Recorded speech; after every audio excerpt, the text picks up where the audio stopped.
Asamblea de Investigadores de Compostela e somos básicamente unha asociación da universidade que traballa por uns dereitos laborais dignos, tanto de persoas que traballan con contrato como daquelas que traballan sen contrato, que son moitas. E estamos aquí reunidas para este debate. Vale, pois precisamente facemos este debate, somos conscientes de, a pesar de non estarnos en campaña electoral e, por tanto, os candidatos non van poder pedir o voto, pero, como si sabemos que todas as candidatas se veñen reunindo durante os últimos meses con distintos actores e sectores da comunidade universitaria, pois decidimos darlles este foro para que tamén poidan expornos todo o persoal as súas propostas e podernos tamén facerlles preguntas ao respecto. Tamén somos conscientes de que hoxe pola mañá saiu, como sabemos, a proclamación provisoria de candidaturas e sabemos que a profesora Nogueira aparece como non admitida. Porén, dende a AIC, decidimos que, dado que aínda vai haber un prazo de reclamación e demais e non é definitivo, decidimos tamén non excluir e darlle voz a expensas un pouco da decisión final da universidade. Moi ben, bueno, pois, sen máis dilación, o debate vai estar estruturado da seguinte forma. Ben, vai haber unha presentación na que cada candidata, na orde establecida por sorteo agora, antes do debate, vai dispoñer de 2 minutos para presentar as principais liñas e o conxunto da súa candidatura e despois terá lugar o debate por blocos que iremos presentando. Despois haberá unha ronda de preguntas na que, alén das preguntas que nós poidamos ir facendo nos distintos blocos das que nos chegaron da comunidade universitaria, dos do formulario e do Instagram, vos, o público, ides poder facer de forma espontánea preguntas ás candidatas. E remataremos con un período breve dun minuto de conclusións para cada unha delas. Así que, pois, en máis dilación, comezamos coa presentación. En base á orde, procedo tamén a presentar as candidatas, seguindo novamente a orde establecida por sorteo. A profesora, comezo por alá, a profesora María José López Couso, catedrática de Filoloxía Inglesa, a profesora Alba Nogueira López, catedrática de Dereito Administrativo, a profesora Rosa Crujíras Casais, catedrática de Estatística e Investigación Operativa, e a profesora Maite Flores Arias, catedrática de Óptica. Por tanto, teñen aí, como se pode ver, o cronómetro e comeza a profesora López Couso. Moitas grazas a Asamblea de Investigadores de Compostela por organizar este debate. Moi boa tarde a todos e a todos. Ben, o tempo corre e, por tanto, vamos a comenzar.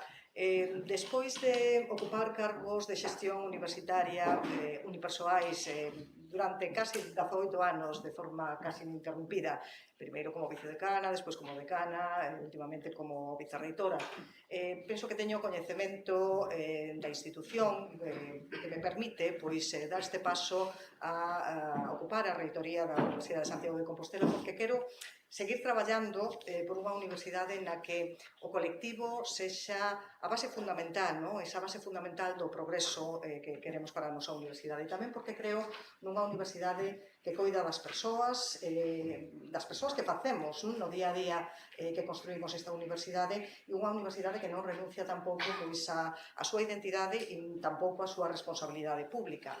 O meu modelo de goberno para a USC, para os vindeiros 6 anos, está articulado ou aséntase en base a 3 ideas principais. Unha primeira, unha universidade gobernable, o que significa decidir mellor, con responsabilidades claras e con capacidade real de execución.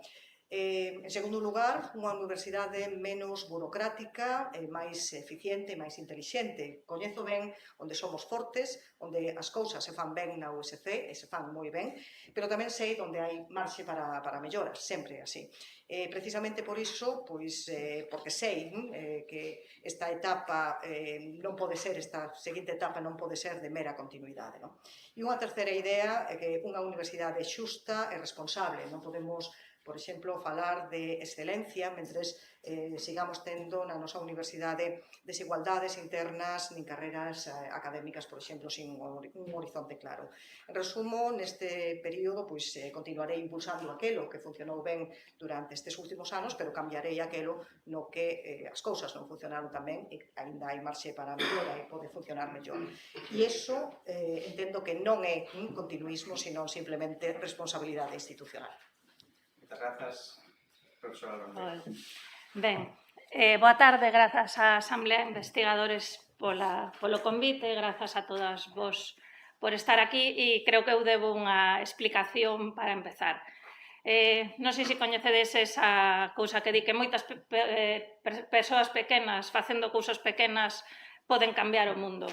E a verdade é que a exclusión hoxe por motivos formais, por non presentar uns certificados acreditativos das requisitos que exixe a LOSU, requisitos que cumplo, son un símbolo do que falla nesta universidade. No noso grupo de investigación levamos moito tempo traballando sobre temas de simplificación administrativa, sobre atención ao público, sobre todo para persoas vulneráveis.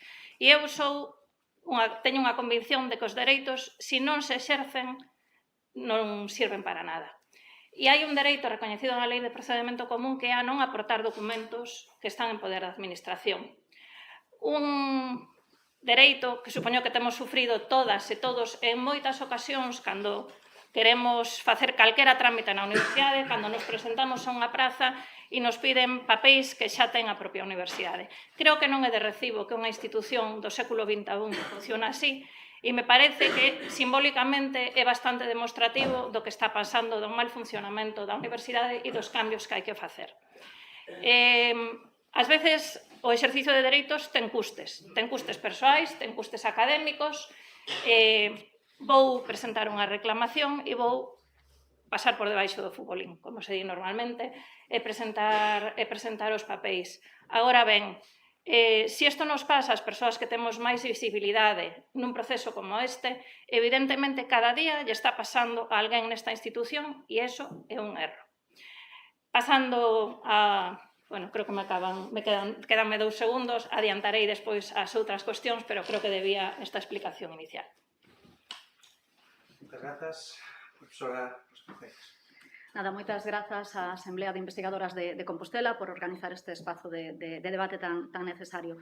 Eu, antes de contarvos, o que quero é preguntarvos que universidade queredes? No noso equipo, o que queremos é unha universidade que coide dos nosos, en Compostela e en Lugo, das nosas persoas, da nosa lingua, do noso patrimonio, da contorna, do ambiente, do país. Unha universidade que sexa feminista, que sexa inclusiva, que atenda a diversidade e que fomente os valores democráticos. Queremos tamén unha USC que conte coas súas persoas, que as acompañe e, ademais, que confíe nas súas capacidades.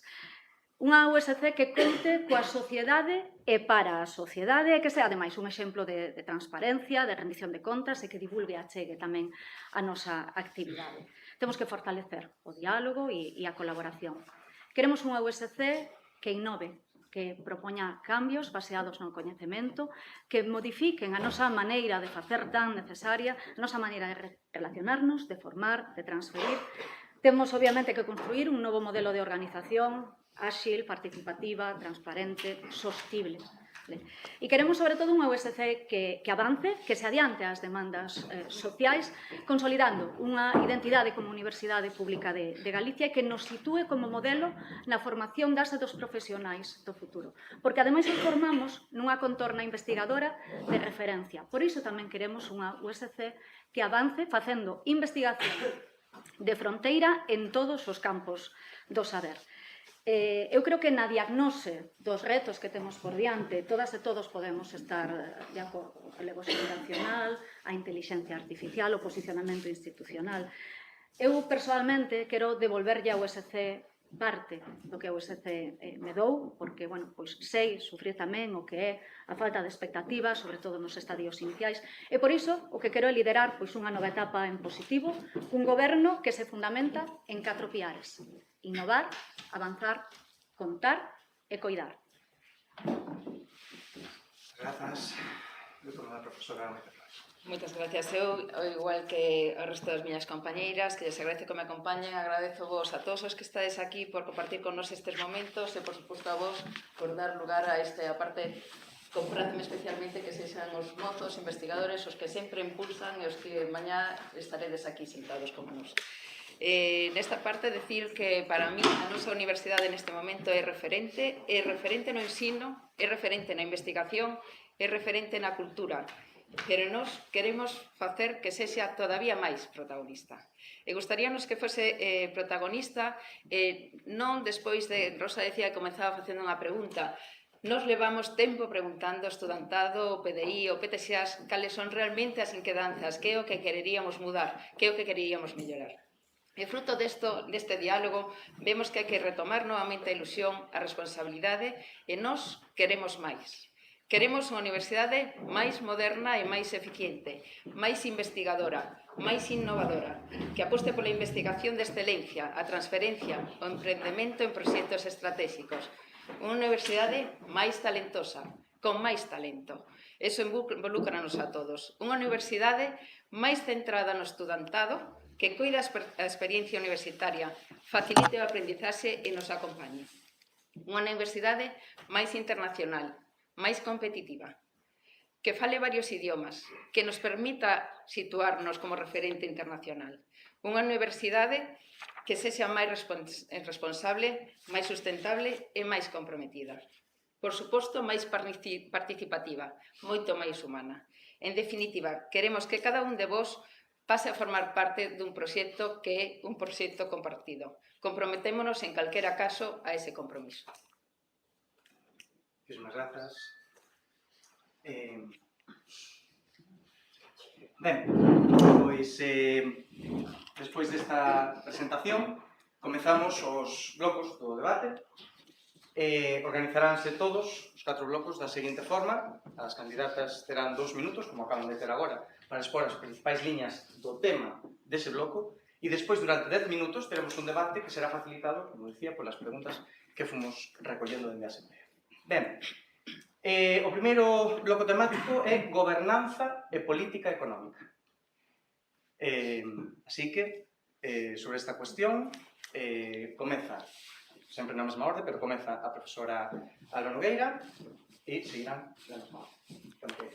Ben, estamos nun contexto que a nivel global, a nivel español, a nivel galego, de cambio nas universidades, donde se cuestiona o coñecemento científico, donde se ataca cando as universidades defenden a paz, donde hai moita precariedade, onde temos unha competencia das universidades privadas moi forte. E eu creo que iso debe implicar cambios non só dentro, sino cara fora.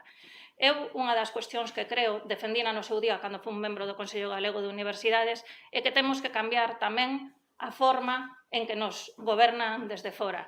Defendín daquela que unha vez que se sentaba a Universidade da Banca na mesma mesa que as outras 3 universidades do SUC, había que cambiar a lei de universidades e o regulamento de funcionamento, porque non pode decidir outra universidade, hoxe hai unha, poden ser máis, o que vamos facernos en titulacións ou o noso plan de financiamento. Creo tamén que temos que cuestionar como funciona a CRUE. A CRUE representa hoxe a todas as universidades e o noso interlocutor co Ministerio, e estamos públicas e privadas sentadas. Esas cousas, temos que mover cousas dentro, pero temos que cambiar as reglas do xogo tamén fora, e teño experiencia neses foros para poder cambiala.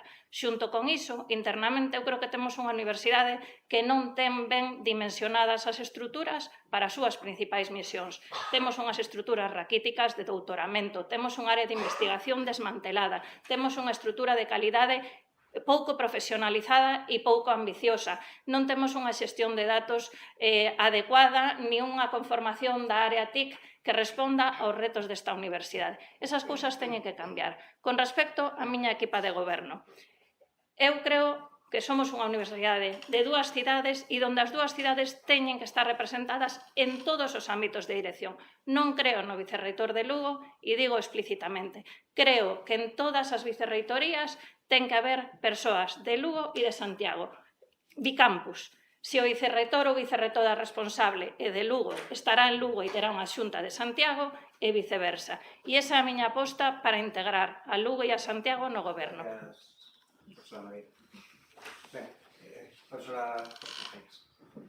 Nada, moitas grazas. Eu, bueno, primeiro comentar que toda a estrutura de goberno, non? A raíz da gobernanza ten que apoiar unha estrategia na que nos vimos traballando dende fai tempo e coa vista posta no medio e longo prazo, non? E a teremos que apoiar en plans de acción e en medidas concretas. Un pouco máis adiante, pois, por suposto, anunciaremos o equipo e a composición concreta, aínda que hoxe sí que irei dando algunhas ideas. Temos un equipo para un proxecto, un equipo de persoas capaz, comprometidas, con experiencia.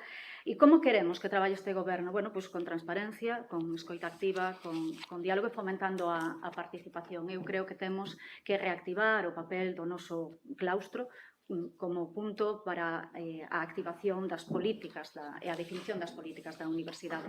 E no tocante á política económica, eu creo que o primeiro que hai que dicir é que debemos tela, vale? E para iso, bueno, pois nos sí que contaríamos cunha vicerreitoría responsable neste ámbito, dende onde se marquen as grandes liñas da planificación financiera anual, e hai que ter en conta varios aspectos. O primeiro é que ven aí a negociación dun novo plan de financiamento universitario, vale?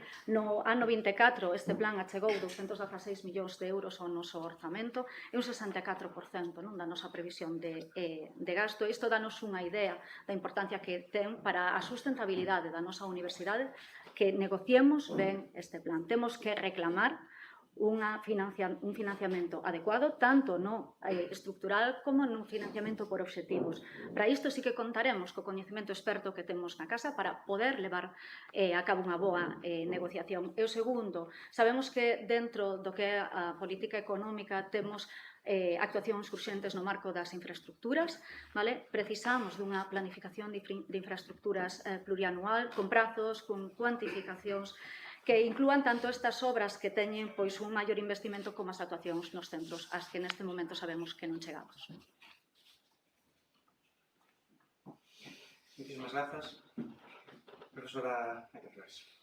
Ben, pois, no noso caso, seguiremos en seguro unha autonomía universitaria. Estou totalmente de acordo. Temos que traballar en colaboración ca administración, non nos queda outra, pero temos que ter unha independencia total, independencia no plano político. Non podemos facer un traslado do que é o mapa político ao mapa universitario. Faremos notar, axiña, o noso modelo de goberno con liderazgo e responsabilidade, con responsabilidades nidias no seu organigrama, pero ao tempo un goberno que sexa un goberno colaborativo, baseado no diálogo, na corresponsabilidade entre a reitoría, os departamentos, os centros de investigación e todas as partes que estean involucradas na universidade. Habilitaremos canles que faciliten esa achega de propostas, esas canles que agora mesmo atopamos moito de nós que están rotas, que non temos. Manteremos unha continua actualización dos procesos administrativos, no que debemos participar todos, pero na que faremos valer tamén as actitudes, competencias e experiencias do PTSAS. Reduciremos tempos e trámites para liberar recursos na docencia e na investigación e poder dedicarnos a aquilo que realmente nos pon en valor, mediante a modernización e simplificación administrativa que porán valor á profesionalidade do noso persoal. Elaboraremos no primeiro ano de mandato o Plan Estratégico 2636, é dicir, un plan estratégico plurianual que iremos reavaliando e iremos vendo como dirixir. Farémolo a través de obxectivos estratégicos e accións programáticas para a mellora continuada.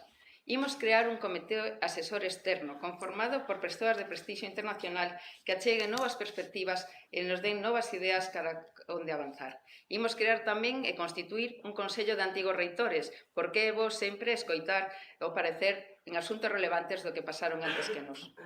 Descartamos que a xestión económica este centralizada na xerencia. Imos facer coordinación entre Vicerreitoría de Economía e a xerencia. Gracias.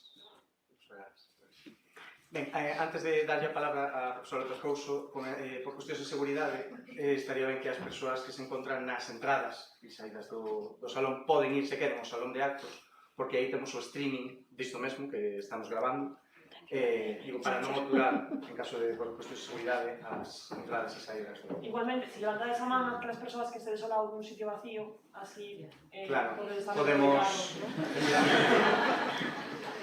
Sonia. Aquí aí, Sonia, te saín. e aí, lo anuncio eu.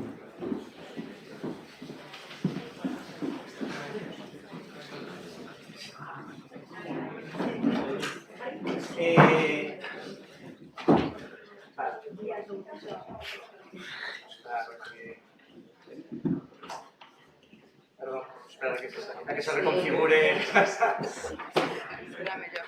E así.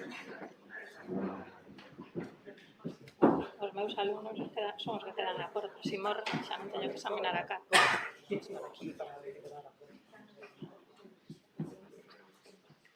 Moi ben, pois entón, agora sí, ten a palabra a profesora López Couso. Moitas gracias. A seguridade o primeiro, eso está claro.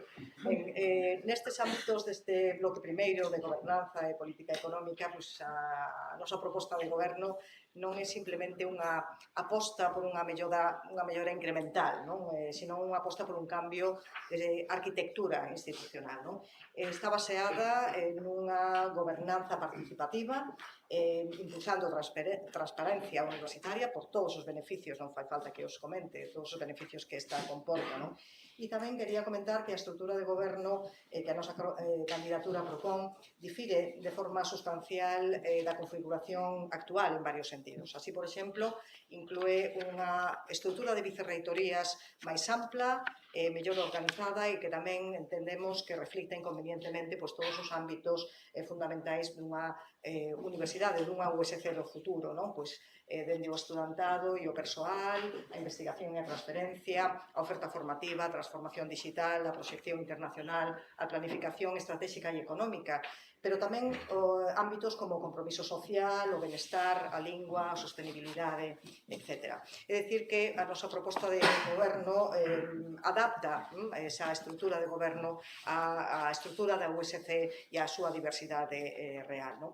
E en todos cada un destes ámbitos entendemos que resulta imprescindible contar con áreas de decisión política, que serían as vicerreitorías correspondentes, que estean debidamente complementadas e debidamente apoiadas con áreas de carácter máis técnico, non? Separadas das primeiras, pero evidentemente con esa imprescindible e esa necesaria coordinación con elas. En este sentido, pois, a nosa proposta inclúe, por lo tanto, por poner un exemplo, unha revisión profunda e un proxecto de reorganización da estrutura xerencial actual, a toma de decisións, as liñas de actuación, etc. Deben adoptarse dende a reitoría e dende as vicerreitorías sen prexuízo de que a súa implementación e a súa articulación dependa da xerencia. Gracias, profesora López Couso. Ben, entón agora nos proceder a facilitar agora este debate con preguntas que nos chegaron de distintos membros da comunidade universitaria. Xa tocaron este tema, esencialmente, pero evidentemente hai preguntas bastante obvias. Unha delas que nos preguntaron como 5 veces cito, dado o grande peso que tivo a xerencia nestes últimos 8 anos, cal sería o seu modelo respecto ás funcións e atribucións que debería ter a xerencia de ser vostede a reitora? Ou como nos lo formulou outra persoa da comunidade universitaria, van desxerencializar a universidade. E cal sería a súa proposta para a persoa titular das universidades? Mi disculpa, cantas preguntas vamos ter, digo, porque temos que distribuir 2 minutos e medio. Sí, efectivamente, vamos a distribuir agora 2 minutos e medio por...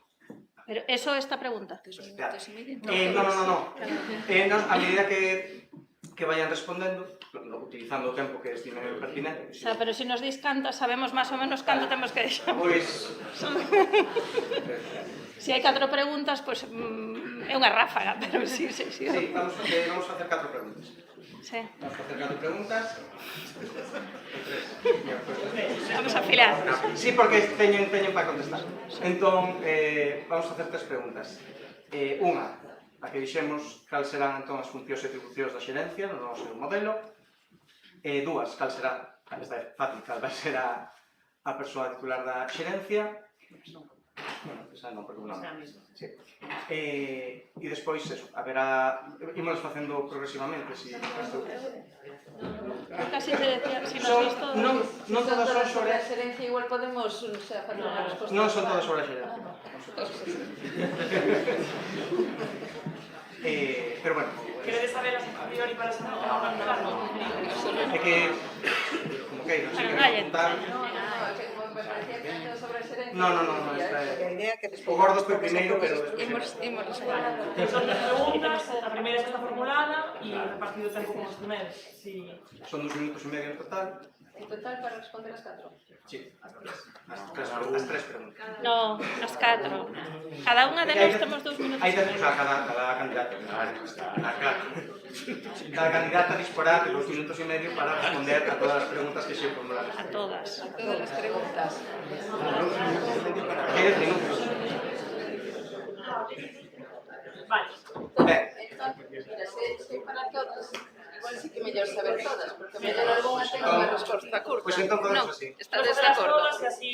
Que se un 2 minutos e medio para responder a todas as preguntas, Eu creo que quizás era sexa mellor. mellor saber todas as preguntas por Sí, saber sí, eu as creo que era tres mellor, de sí, cada sí. unha delas. Veña. Pois a primeira xa sabedes, incluyo tamén a persoa que pensaste para ese posto. ben. Sí. Vou facer estas preguntas de corrido. A primeira, dado o grande peso que tivo xerencia estes últimos anos, cal sería o seu modelo respecto ás funcións e atribucións que debería ter, de ser vostede reitora, e cal sería a persoa titular da xerencia. A segunda pregunta é a seguinte.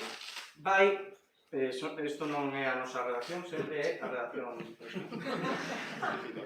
Vai a USC deixar de funcionar a base de saltarse a lei por defecto e cumprila só por obriga de sentenzas judiciais, co conseguinte gasto de diñeiro público en litixios perfectamente evitables.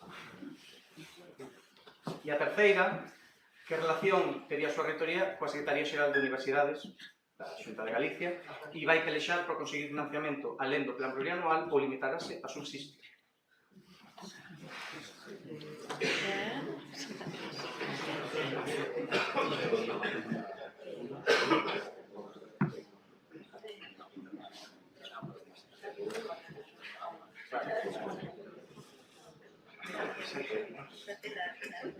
Ben, pois isto é o que nos dixeron, despois o público terá na ronda de preguntas a oportunidade de facelas preguntas sobre este e outros temas. Entón, se vos parece, seguindo a mesma orde deste mesmo... No, vamos a respetar a orde en cada bloque, para, o mesma para intervención e para... Empezo eu logo. Sí, efectivamente. Vale, estupendo. Ben, con respecto á pregunta do millón. Eu creo que dixen públicamente, non estou de acordo con este modelo de xerencia no sentido de como foi exercido. Sí que sou unha convencida da profesionalización da xestión. Creo que nesta universidade cada quen ten unhas funcións e nos debemos dedicarnos a investigar, a dar clases e a facer transferencia e puntualmente actividades de xestión, e sí que creo que o PTXAS ten unha misión importante e creo que o xerente debe ser un PTXAS xestionando o día a día da universidade, pero tamén creo que hai unha dirección política que deben exercer as vicerreitorías. Percibo unha, digamos, creo que hai que restablecer equilibrios internos de confianza no ámbito da xestión e eu percibo incluso reservas por unha deficiencias neste período e, polo tanto, creo que non favorece a ninguén que se adianten nomes neste contexto. Con respecto á cuestión das sentenzas, sou coñecedora delas, incluso o sindicato que representei moito tempo acaba de gañar precisamente unha desas en relación con algún dos programas de recursos humanos. Creo que un dos déficits que temos tamén na universidade é que temos uns servizos xurídicos infradotados para unha estrutura como é a da USC, que manexa moitos millóns de euros e moitos miles de persoas, e é un dos ámbitos onde deberíamos reforzar as cuestións, e teño defendido xunto co meu colectivo que a universidade non pode ser un nicho de precariedade. Foi unha intervención que fixen no claustro hai casi 2 anos e é un tema que me preocupa especialmente. Que haxa xente nesta universidade a que non se lle garantizan os seus dereitos laborais, xente que está dando 180 horas de clase por 700 e pico euros, eu creo que debe avergoñar a calquera. Con respecto ás relacións ca Xunta, creo que fun clara na anterior intervención. A ninguén lle pode beneficiar máis que a Xunta, que a USC lle vaya ben e que fagamos ben o noso traballo. Estamos facendo moi ben en moitos ámbitos, pero ten que ser unha relación de igual a igual. Non vamos, polo menos se eu sou reitora, a consentir que se invada a nosa autonomía como pasou cas titulacións de forestais, o mestrado de matemáticas, como pasa con medicina. Non vamos consentir, se eu sou reitora, que a Xunta faga política social a conta da USC, conxelando as taxas que está ben para os estudantes, pero provocando que teñamos menos ingresos e que os ingresos que teñamos son os de 2012 por ingresos de matrícula. Profesora Nogueira, ten a palabra, profesora Rosco. Nada, moitas grazas. Bueno, unha presentación un pouco da estrutura de goberno, non falei da xerencia porque eu entendo que a xerencia ten que ter un rol meramente técnico. Ben, a xerencia ten que, por suposto, apoiar as vicerreitorías, pero ten que ter ese papel únicamente. Nos pensamos tamén que, por suposto, hai que profesionalizar a xerencia e temos vos profesionais tamén na casa e temos que consolidar unha estrutura de vicexerencias de apoio que contribúan, por suposto, a reducir esta carga de xestión que todos e todas sentimos, non? No caso das sentenzas do nivel de litixiosidade, isto é algo que nos, bueno, pues que se ven ademais preguntando nos órganos de goberno, que foi subindo nos últimos anos. Non? Eu creo que o que nos temos que preguntar é por que chegamos a ese punto. Por que temos o nivel de litixiosidade que temos? Por que as persoas que traballan na USC a única canle que atopan para obter unhas condicións dignas de traballo é acudir á xustiza? Temos que ter algún mecanismo dentro. E a deriva que se foi nos últimos anos hai que rompela. Eu creo que ven en parte tamén motivada por como se exerceu nos últimos anos un liderazgo que creo que faltou diálogo, faltou entendemento e faltou, sobre todo, comprensión das persoas da casa, das situacións que temos. Sobre a Secretaría Xeral de Universidades, pelexar, bueno, cada un manterse no seu rol, pero si ser reivindicativos, ser fortes. O plan de financiamento non é caridade, é a súa obriga financiar as universidades e financialas de maneira digna, que poidamos exercer a nosa actividade, tanto docente como investigadora, en condicións. E, por suposto, que tamén nós temos que facer o exercicio de buscar outras vías de financiamento. Pero na relación, sobre todo, coa Secretaría Xeral, non podemos permitir que nos suplante. Non pode acontecer que se nos chegue unha lista de mestrados e escollede dai o que queredes. Nos, como universidade, temos que poder dicir e temos tamén que saber que queremos da nosa oferta, da nosa estrategia e plantealo e reivindicar. Moitas grazas. Ten a palabra a profesora. Vale, gracias. Bueno, esta pregunta do millón que todos esperábamos, verdad? Falar sobre a xerencia, eu penso que xa públicamente todas manifestamos que este equipo, quizás estes 8 anos, non nos gustou esa deriva para que todo dependa dunha persoa soa, que sea a xerencia. Cales son as competencias da xerencia? Pois digo a LOSU, entón aí témolo claro, son administrativas, son responsabilidades económicas. A única cuestión é que non son responsabilidades só de unha persoa, ten que ser traballando en colaboración e coordinación cun equipo e, por suposto, baixo unha gobernanza e baixo a responsabilidade dunha reitora. Entón, para que quede máis que claro, por suposto que a xerencia, igual que se escoitou aquí antes por outras compañeiras, é un posto técnico. E así tamén eu o quixen ver cando saquei as vicerreitorías e non falei en ningún momento da xerencia. Nunca, ata estes momentos, coñecemos máis quen é o xerente que quen é o noso reitor, verdad? Nunca eso nunca tivera sucedido.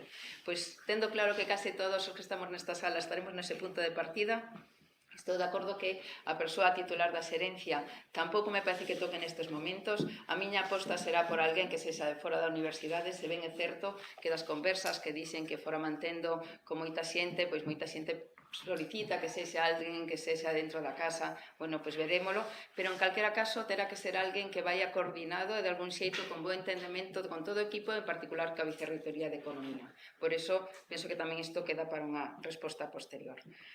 Respecto aos litixios, pois un hondo pesar. Realmente aquí hai dúas cousas. Por unha parte, como universidade, como institución a que pertencemos todos, isto é un problema que agora mesmo saibamos que temos 3.300.000 euros máis a deber para os próximos anos, pois polo que fose, pero tamén é certo que esas persoas, esos Margaritas Salas que estiveron perdendo esos cartos en financiamento, verdad? Dende Eufún, Parga Pondal nos seus momentos, tamén éramos os que cobrábamos menos das 3 universidades galegas, pois eso que parece que como sempre estivo, está ben, non está ben. Temos que ver como facer, temos que ver como deixar de perder cartos e de perder realmente que a xente se senta involucrada nunha institución e que se senta respaldada e pode traballar. Respecto á Secretaría Xeral de Universidades, decir que eu sí que me comprometo a que sexa quen sexa o que esteña no goberno, poder dialogar, debatir, discutir e gañar para nós, porque nós temos que traballar de forma autónoma e independente. Grazas. Pues ten a palabra a profesora Riscouso. Moitas gracias. Bueno, creo que a primeira pregunta respondín sobradamente na miña intervención, na presentación deste bloque, pero se queda algunha dúbida, por reiterar o que xa dixen. Entendemos que ten que haber en todos os ámbitos que mencionei antes, de estudantes, de proxección internacional, de transformación digital, de planificación estratégica, de planificación económica, etc. Ten que haber unha área de decisión política que é residenciada nas vicerreitorías, que teñan esas competencias delegadas da reitora. Pero eso ten que estar apoiado e ten que estar complementado e ten que estar sostido de alguna maneira por áreas de carácter máis técnico que estean residenciadas precisamente nesa xerencia, que é o que lle corresponde por lei. Polo tanto, as funcións e atribucións xa as coñecemos e, evidentemente, esa coordinación imprescindible, porque as decisións que se tomen precisamente nas vicerreitorías en todos eses ámbitos terán que estar articuladas e materializadas por parte desa xerencia que é a que aporta ese expertise, ese coñecemento máis técnico. Que persoa ocupará? Pois tamén reservo non mencionar agora ese nome. Si vai ser alguén da universidade e vai ser un petexás que encaixe precisamente nese perfil máis técnico do que estaba falando, que coordinado con esa vicerreitoría de planificación estratégica ou planificación económica. En relación con a cuestión das sentenzas e demais, estou de acordo con algunhas das cousas que se comentaron, é certo, e isto non é exclusivo dese servizo da nosa universidade, pero sí é certo que é necesario reforzar os servizos xurídicos da USC. Como necesitamos reforzar tamén outros servizos.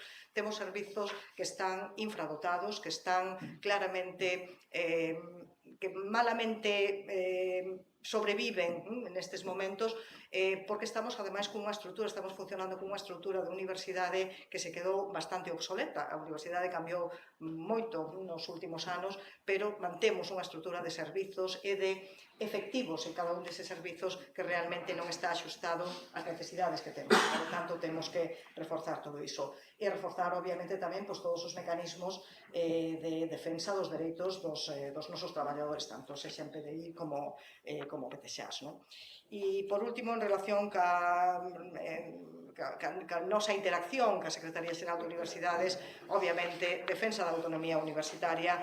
Teremos que loitar moito para ese plan de financiamento e, por suposto, tamén nese novo decreto que ten que sustituir o decreto 222 de 2011 para as titulacións.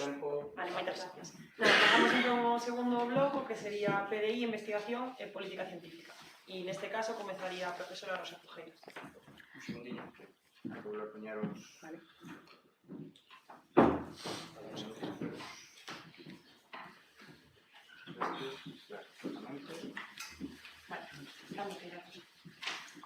Bueno, eu querería comezar dicindo que quen non sabe a onde ir realmente sempre está perdido e eu creo que isto foi un pouco o que pasou nos últimos anos, onde esta universidade non foi quen de trazar unha estrategia de investigación para a nosa universidade, algo que nos comprometemos a facer no primeiro ano. E aínda que os resultados foron positivos, porque duplicamos nos últimos 5 anos a captación de actividades de I+D+I, todos sabemos que isto é grazas en boa medida ao esforzo dos grupos de investigación, dos centros e dos institutos, unhas estructuras que temos que apoiar e fortalecer de forma decidida, porque van a axudarnos tamén a xerar valor. En boa medida, tamén creo que todos somos conscientes de que os fondos NextGen foron os que nos permitiron tamén este crecemento, pero eu creo que temos que tamén sacar a lectura de que nos permitiu tamén ver as capacidades que temos na institución.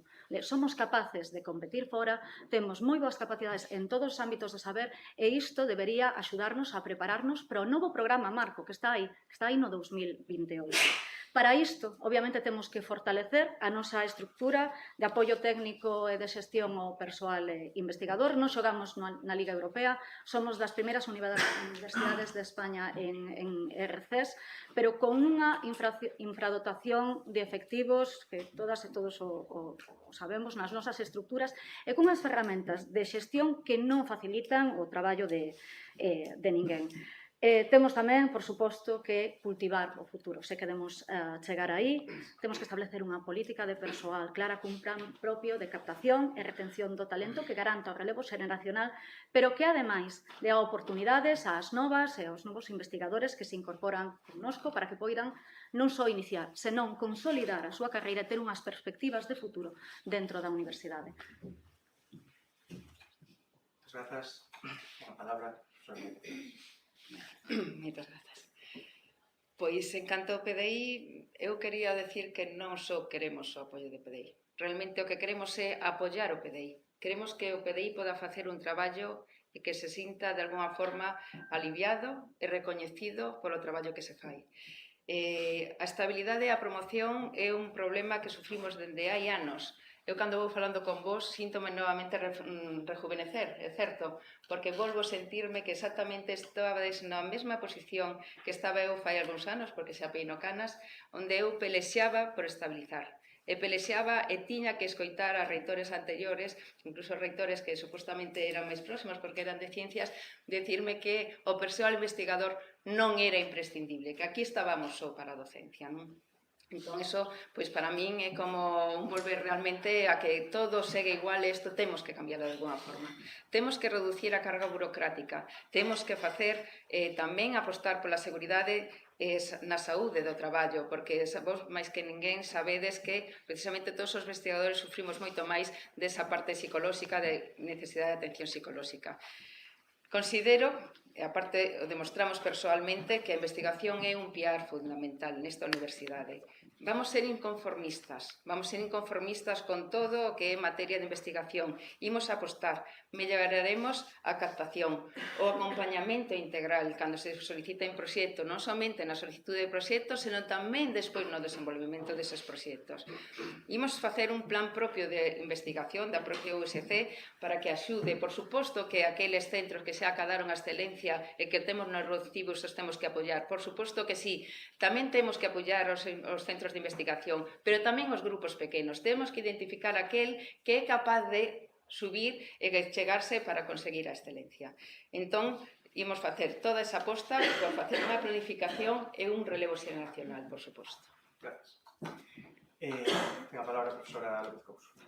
Moitas gracias. Ben, a nosa proposta en PDI está baseada en varios retos, que algúns deles xa se mencionaron, que como universidade temos por diante, o relevo xeracional, asegurar a promoción profesional tamén, reducir a carga burocrática, garantir a formación do persoal, pero tamén incrementar o sentido de pertenza á universidade.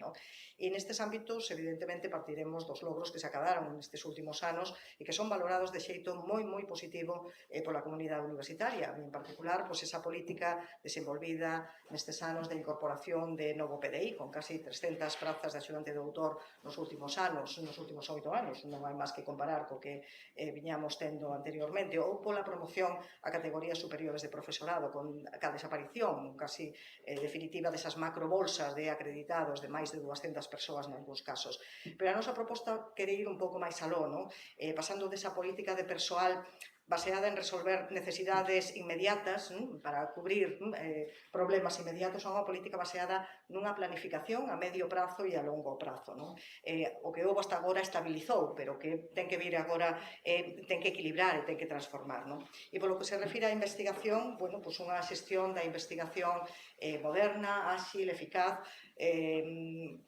Podemos falar dun plan propio de investigación para apoiar talento, para promover eses investigadores emerxentes, pero tamén quero mencionar que apostaremos pola ciencia aberta, pola ética, pola interdisciplinaridade, por servizos científico-técnicos modernos que apoien o PDI e por unha transferencia tamén que favoreza a áreas que están moi desatendidas nese ámbito como as áreas de humanidades e de ciencias sociais.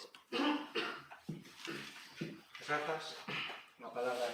Ben, vimos aquí a falar coa nosa trayectoria ás costas. As 3 persoas que me acompañan estuveron en 2 dos equipos rectorais anteriores, e eu estuve no claustro, ou compañeiros meus do colectivo que pertenzo estuveron no Consello de Goberno defendendo as nosas ideas.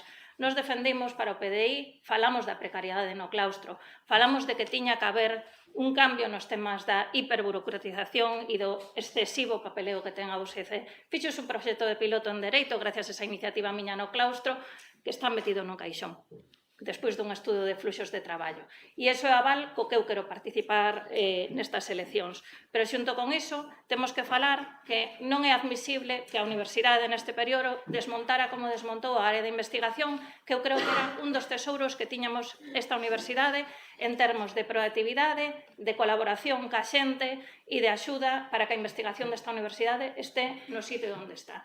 E a desconfianza que se xerou co PTXAS da área de investigación, a mí pareceme que é inadmisible.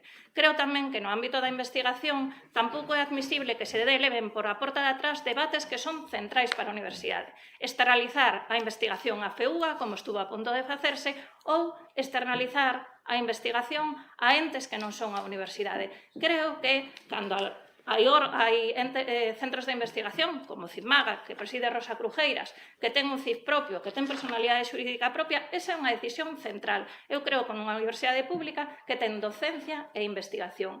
E seguimos quitándolle cachos de investigación.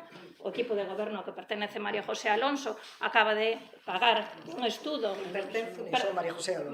María José Couso, perdón. Acaba de pagar un estudo para estudiar que a outros centros singulares se lle dé personalidade xurídica propia. Eu creo que ese é un debate central sobre que modelo de universidades queremos, se queremos o das privadas ou se queremos un modelo docente investigador, que non debe ser levado pola porta de atrás, que se debe dar ante toda a comunidade universitaria.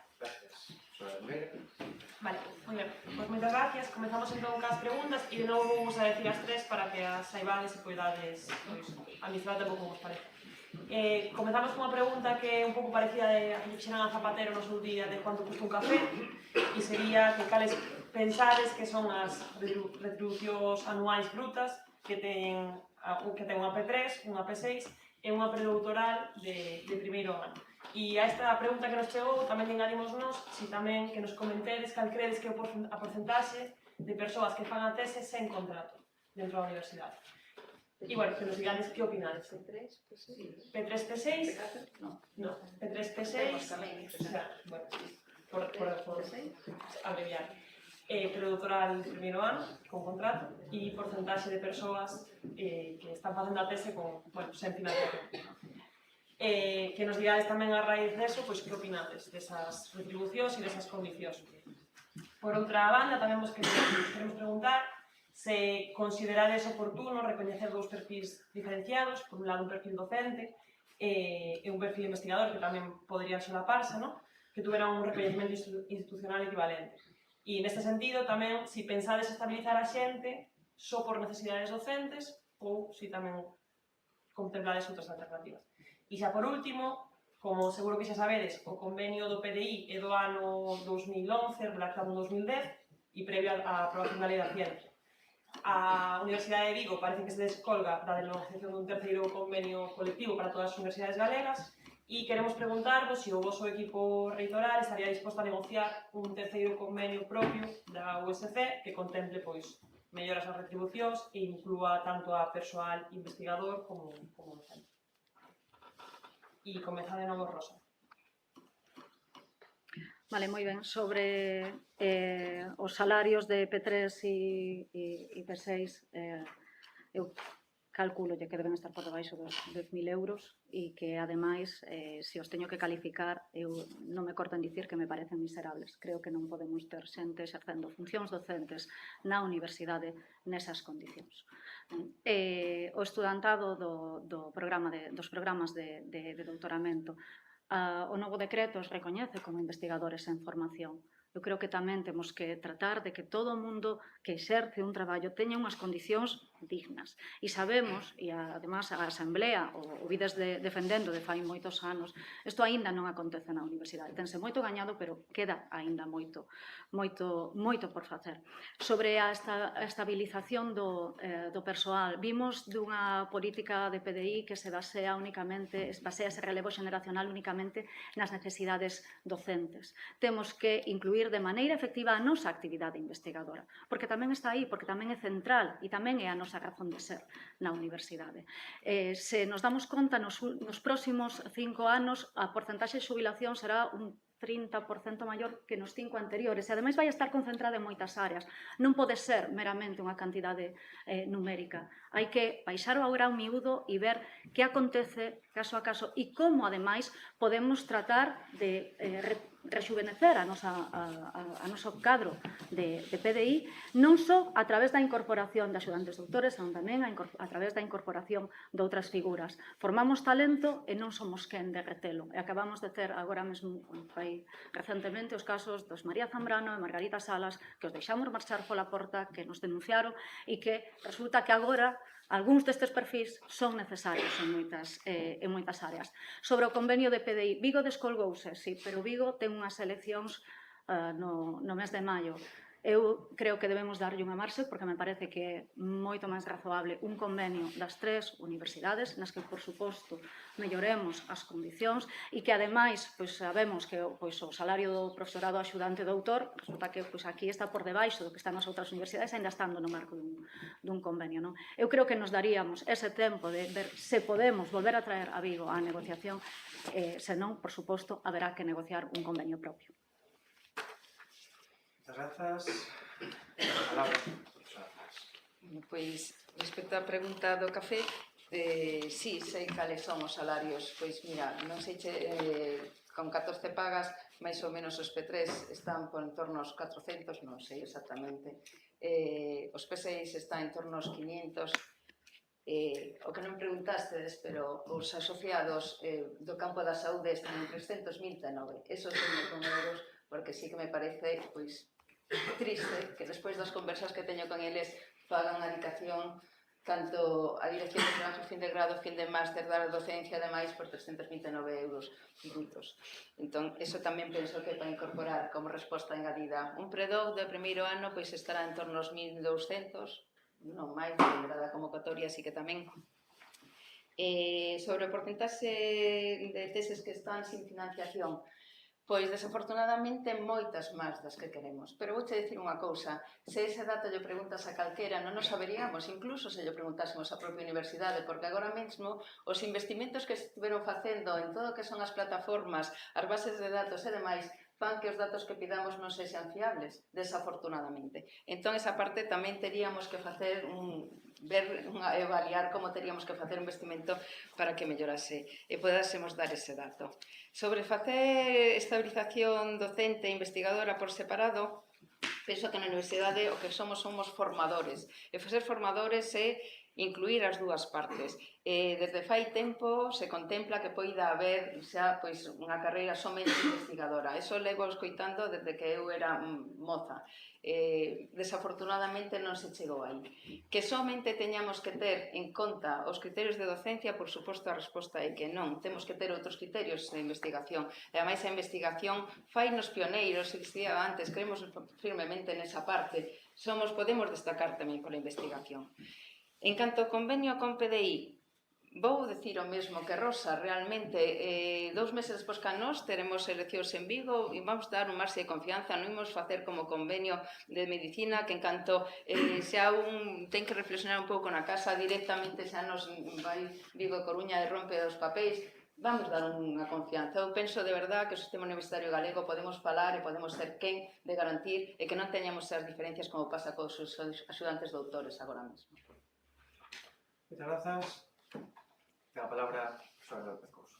Moitas gracias. Ben, empezando polo das retribucións, evidentemente, todas estas retribucións de figuras como P3, P6, asociados e demais, están nuns ámbitos realmente pouco dignos.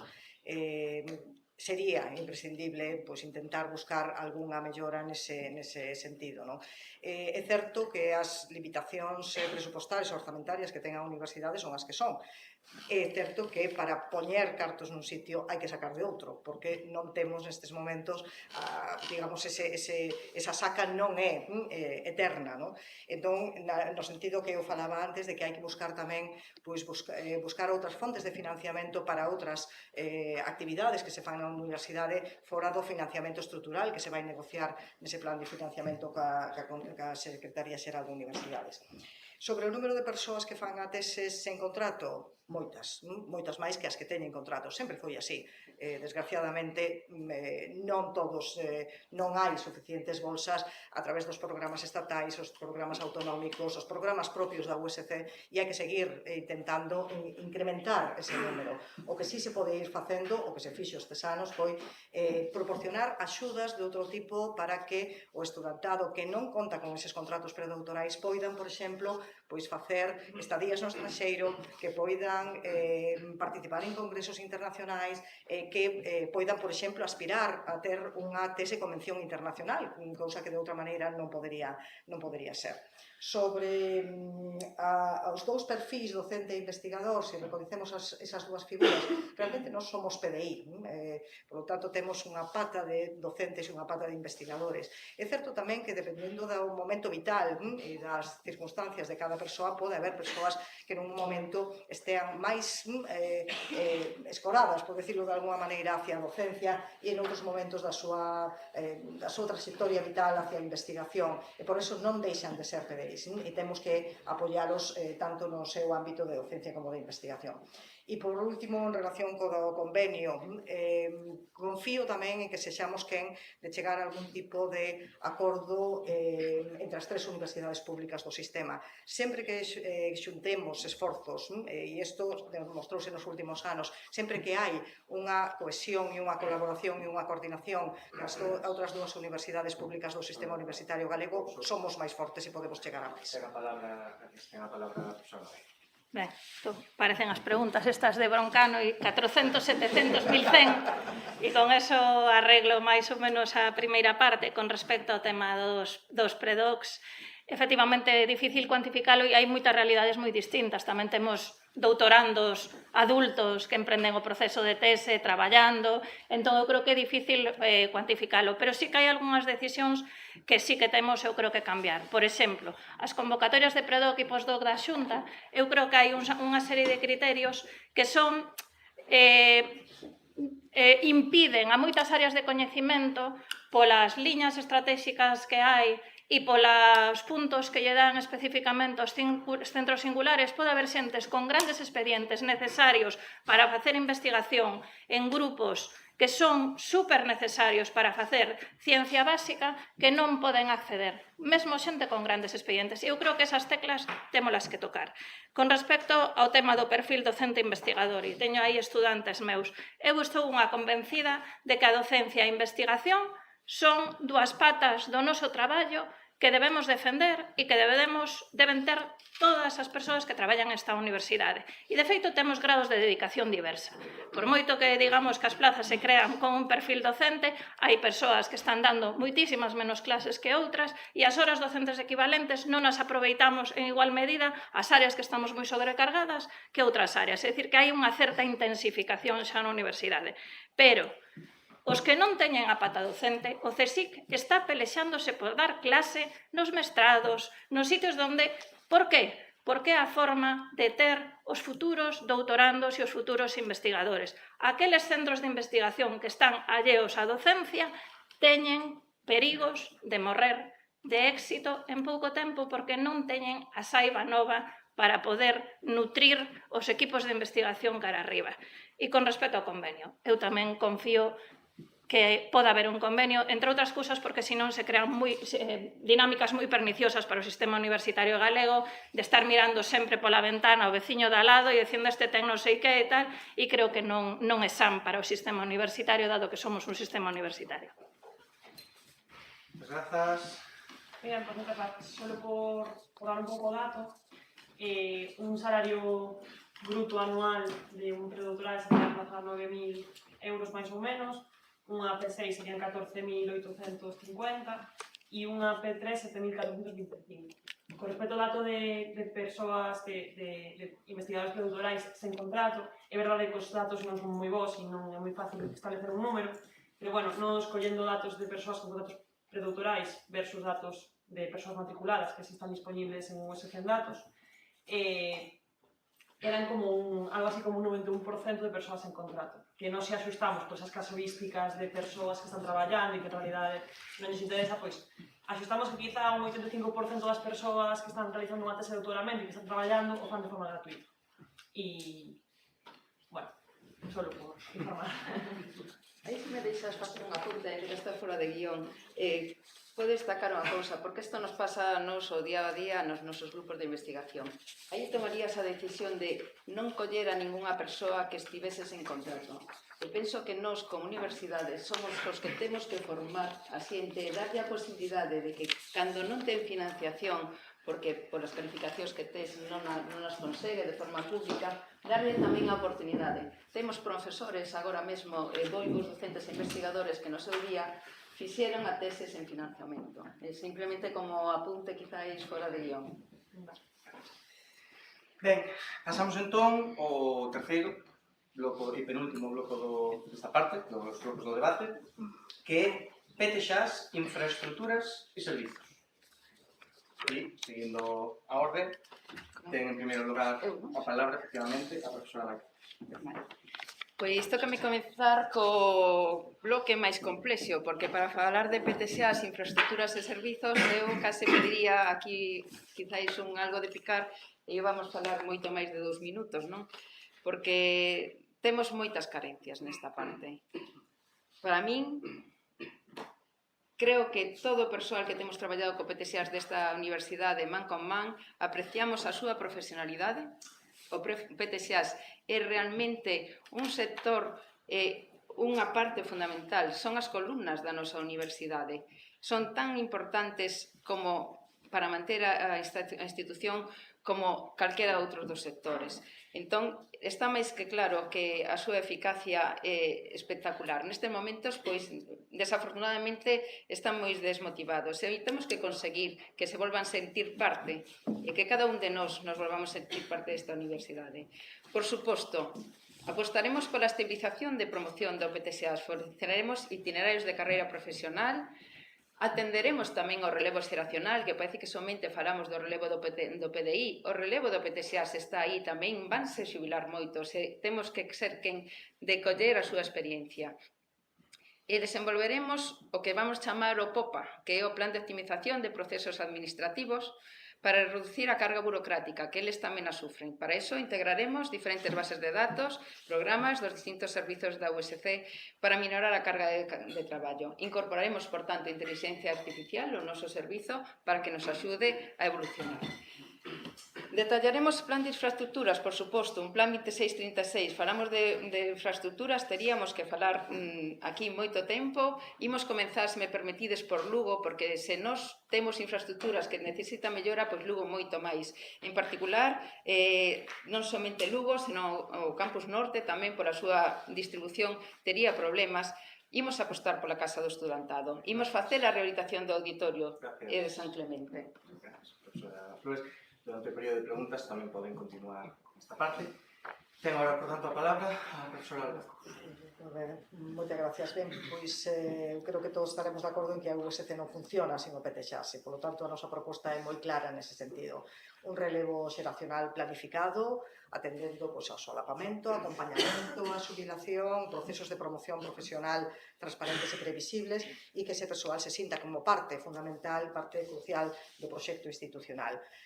Nas infraestructuras priorizaremos manter, modernizar e facer eficientes todas aquelas estruturas que xa temos antes de promover obras novas, pero garantindo tamén unha planificación equilibrada entre Santiago e Lugo, Lugo e Santiago e os distintos campus que temos en Santiago. E intentando recuperar tamén espazos significados e significativos da nosa universidade evidentemente, cando sexa económicamente viable, explorando vías de financiamento adicionais ás que xa temos para facer eso unha realidade, pois, coa colaboración ca Xunta, cos concellos de Lugo e de Santiago, con concellos limítrofes, etc.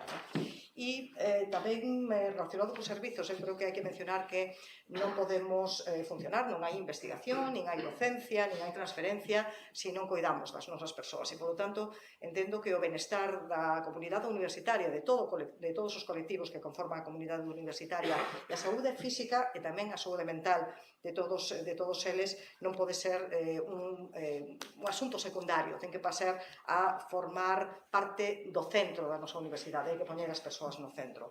E, evidentemente, pois para iso fan falta recursos, non? Tenemos que buscalo. Claro, é moi fácil decir que queremos recuperar o auditorio, que queremos recuperar pois os espazos como San Clemente, pero, evidentemente, as cifras están aí. Temos máis de 5 millóns de euros para renovar, non? Para poñer en funcionamento de novo San Clemente, ou máis de 1 millón de euros para poñer en marcha de novo o auditorio. Evidentemente, todos estaríamos de acordo en que eso hai que facelo, pero os cartos non están. Profesora Couso, ten agora a palabra a profesora. Con respecto ao PTXAS, eu creo que o prioritario para empezar é restablecer un clima de confianza e de respeto aos profesionais que temos na universidade e aproveitar o talento que temos e a capacidade innovadora que teñen moitas das persoas que ocuparon e que ocupan postos na estrutura de PTXAS. Creo tamén que esa remuda xeracional sí que nos debe servir para planificar ben o PTXAS e xa indiquei antes servizos que desde o meu punto de vista non responden ás necesidades dunha universidade moderna. O tema da inteligencia artificial e a xestión de datos, a cuestión da calidade, o doutoramento, a área TIC, o apoio á investigación, incluso un apoio á investigación en proximidade. Eu creo que nas unidades de xestión dos centros debería haber alguén de apoio á investigación para os grupos que non están en centros ou institutos. A cuestión, unha área de recursos humanos como é debido a xestión económica. Creo tamén que é posible xestionar mellor o persoal, que para que unha persoa promocione profesionalmente non é necesario que cambie do seu posto de traballo, que hai outras medidas de estímulo, a carreira horizontal, os complementos específicos que permiten que, estando no mismo posto de traballo, aproveitando as capacidades e a aprendizaxe que ten, poida permanecer no seu posto de traballo prestando o servicio que mellor fai e que mellor coñece, porque senón desperdiciamos moito talento. E, ademais, na cuestión das infraestructuras, a sustentabilidade eu creo que ten que ser unha prioridade. Temos un campus de Lugo que eu creo que é exemplar na mobilidade interna e un campus de Santiago que é un desastre na mobilidade interna. Creo que temos que recuperar espazos para a xente e para os peóns. Temos que ter, digamos, o benestar ten que ser algo máis global, temos que establecer a unidade de saúde mental que nos manda a LOSU ben dotada, as políticas de igualdade deben ser unha prioridade desta universidade e a vivenda non é un tema alleo á universidade. A universidade ten que ser un actor nas cuestións de vivenda, ten que facer... Perdón. Despois nas preguntas podemos seguir falando. Tengo a palabra a profesora. Bueno, eu creo que todos e todas as que estamos aquí recoñecemos o imenso traballo que fan as nosas compañeiras e compañeiros do colectivo do PTXAS e por iso é preciso tamén darlles unhas perspectivas a elas e a eles. Eu creo que temos que empezar por analizar os perfis profesionais que vai a precisar esta universidade e negociar novos modelos de selección con unha orientación á valoración das competencias. Esta debería ser unha das medidas dentro dun plan estratégico de recursos humanos no período 26-32 que ademais se operativice en 2 plans trianuais onde se planifica a oferta de emprego público e aquí deberíanse recoller medidas para axilizar os procesos de selección establecendo compromisos de execución dun prazo máximo 6 meses, previndo e corrixindo, por suposto, a taxa de temporalidade, anunciando con suficiente antelación para que a xente se poida planificar e, ademais, que asegurar unha concorrencia en igualdade de oportunidades. Temos que incorporar, por suposto, un programa de relevo xeracional, a previsión, a acollida e a mentorización que permita o traspaso de información e que tamén axude a reducir ese estrés na incorporación a un novo posto de traballo, convocar de xeito bianual os procesos de provisión de vacantes e reducir ao mínimo as comisións de servicios, que sexan casos excepcionais, e desenvolver, por suposto, os as carreiras, os plans de carreira horizontal, de PTXAs e de persoal investigador. No tocante aos servizos, eu xa comentei a situación do ámbito do apoio á investigación, saíron tamén outros servizos, pero eu quixera tamén poñelo foco en outros servizos que resultan críticos, todo o que ten que ver coa nosa xestión económica, tanto en servizos centrais como en centros, como na xestión académica, igualmente en servizos centrais e en centros. Creo que é necesario fortalecer e cambiar unha operativa, non? Nas nosas infraestructuras, o San Clemente, simplemente por apuntar, os 5,2 millóns de euros é un ingreso extraordinario que recibimos pola devolución do IBE cada ano. Gracias. Ben, entón, vou proceder, ainda que evidentemente poden facer uso deste tempo para continuar exponendo a cuestión do bloque, pero bueno, temos preguntas, escollemos as tres que son así como máis representativas, digamos, e diversas. Son as seguintes. Novamente, a relación non é nosa. Pregunta primeira. Xa abonda de normalizar o feito de pasar frío e coller a resfriados pola ausencia ou presencia nun horario moi reducido de calefacción en moitos centros. Quixera saber cal é a intención das candidatas a este respecto, seguirán promovendo o aforro a costa da saúde do persoal. Ben, despois, teñen previsto algo para mellorar o estado dos campus, estradas, cartelería, negociación cos concellos? E en terceiro lugar, como van solucionar o problema habitacional?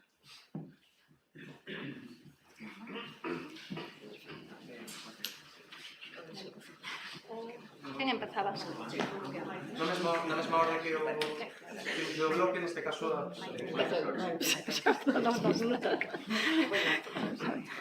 Imos comenzar. Eu vou facer en sentido inverso ao que propuxestes. Problema habitacional. Ese é un problema moi forte que temos nos todos os campus, non somente aquí.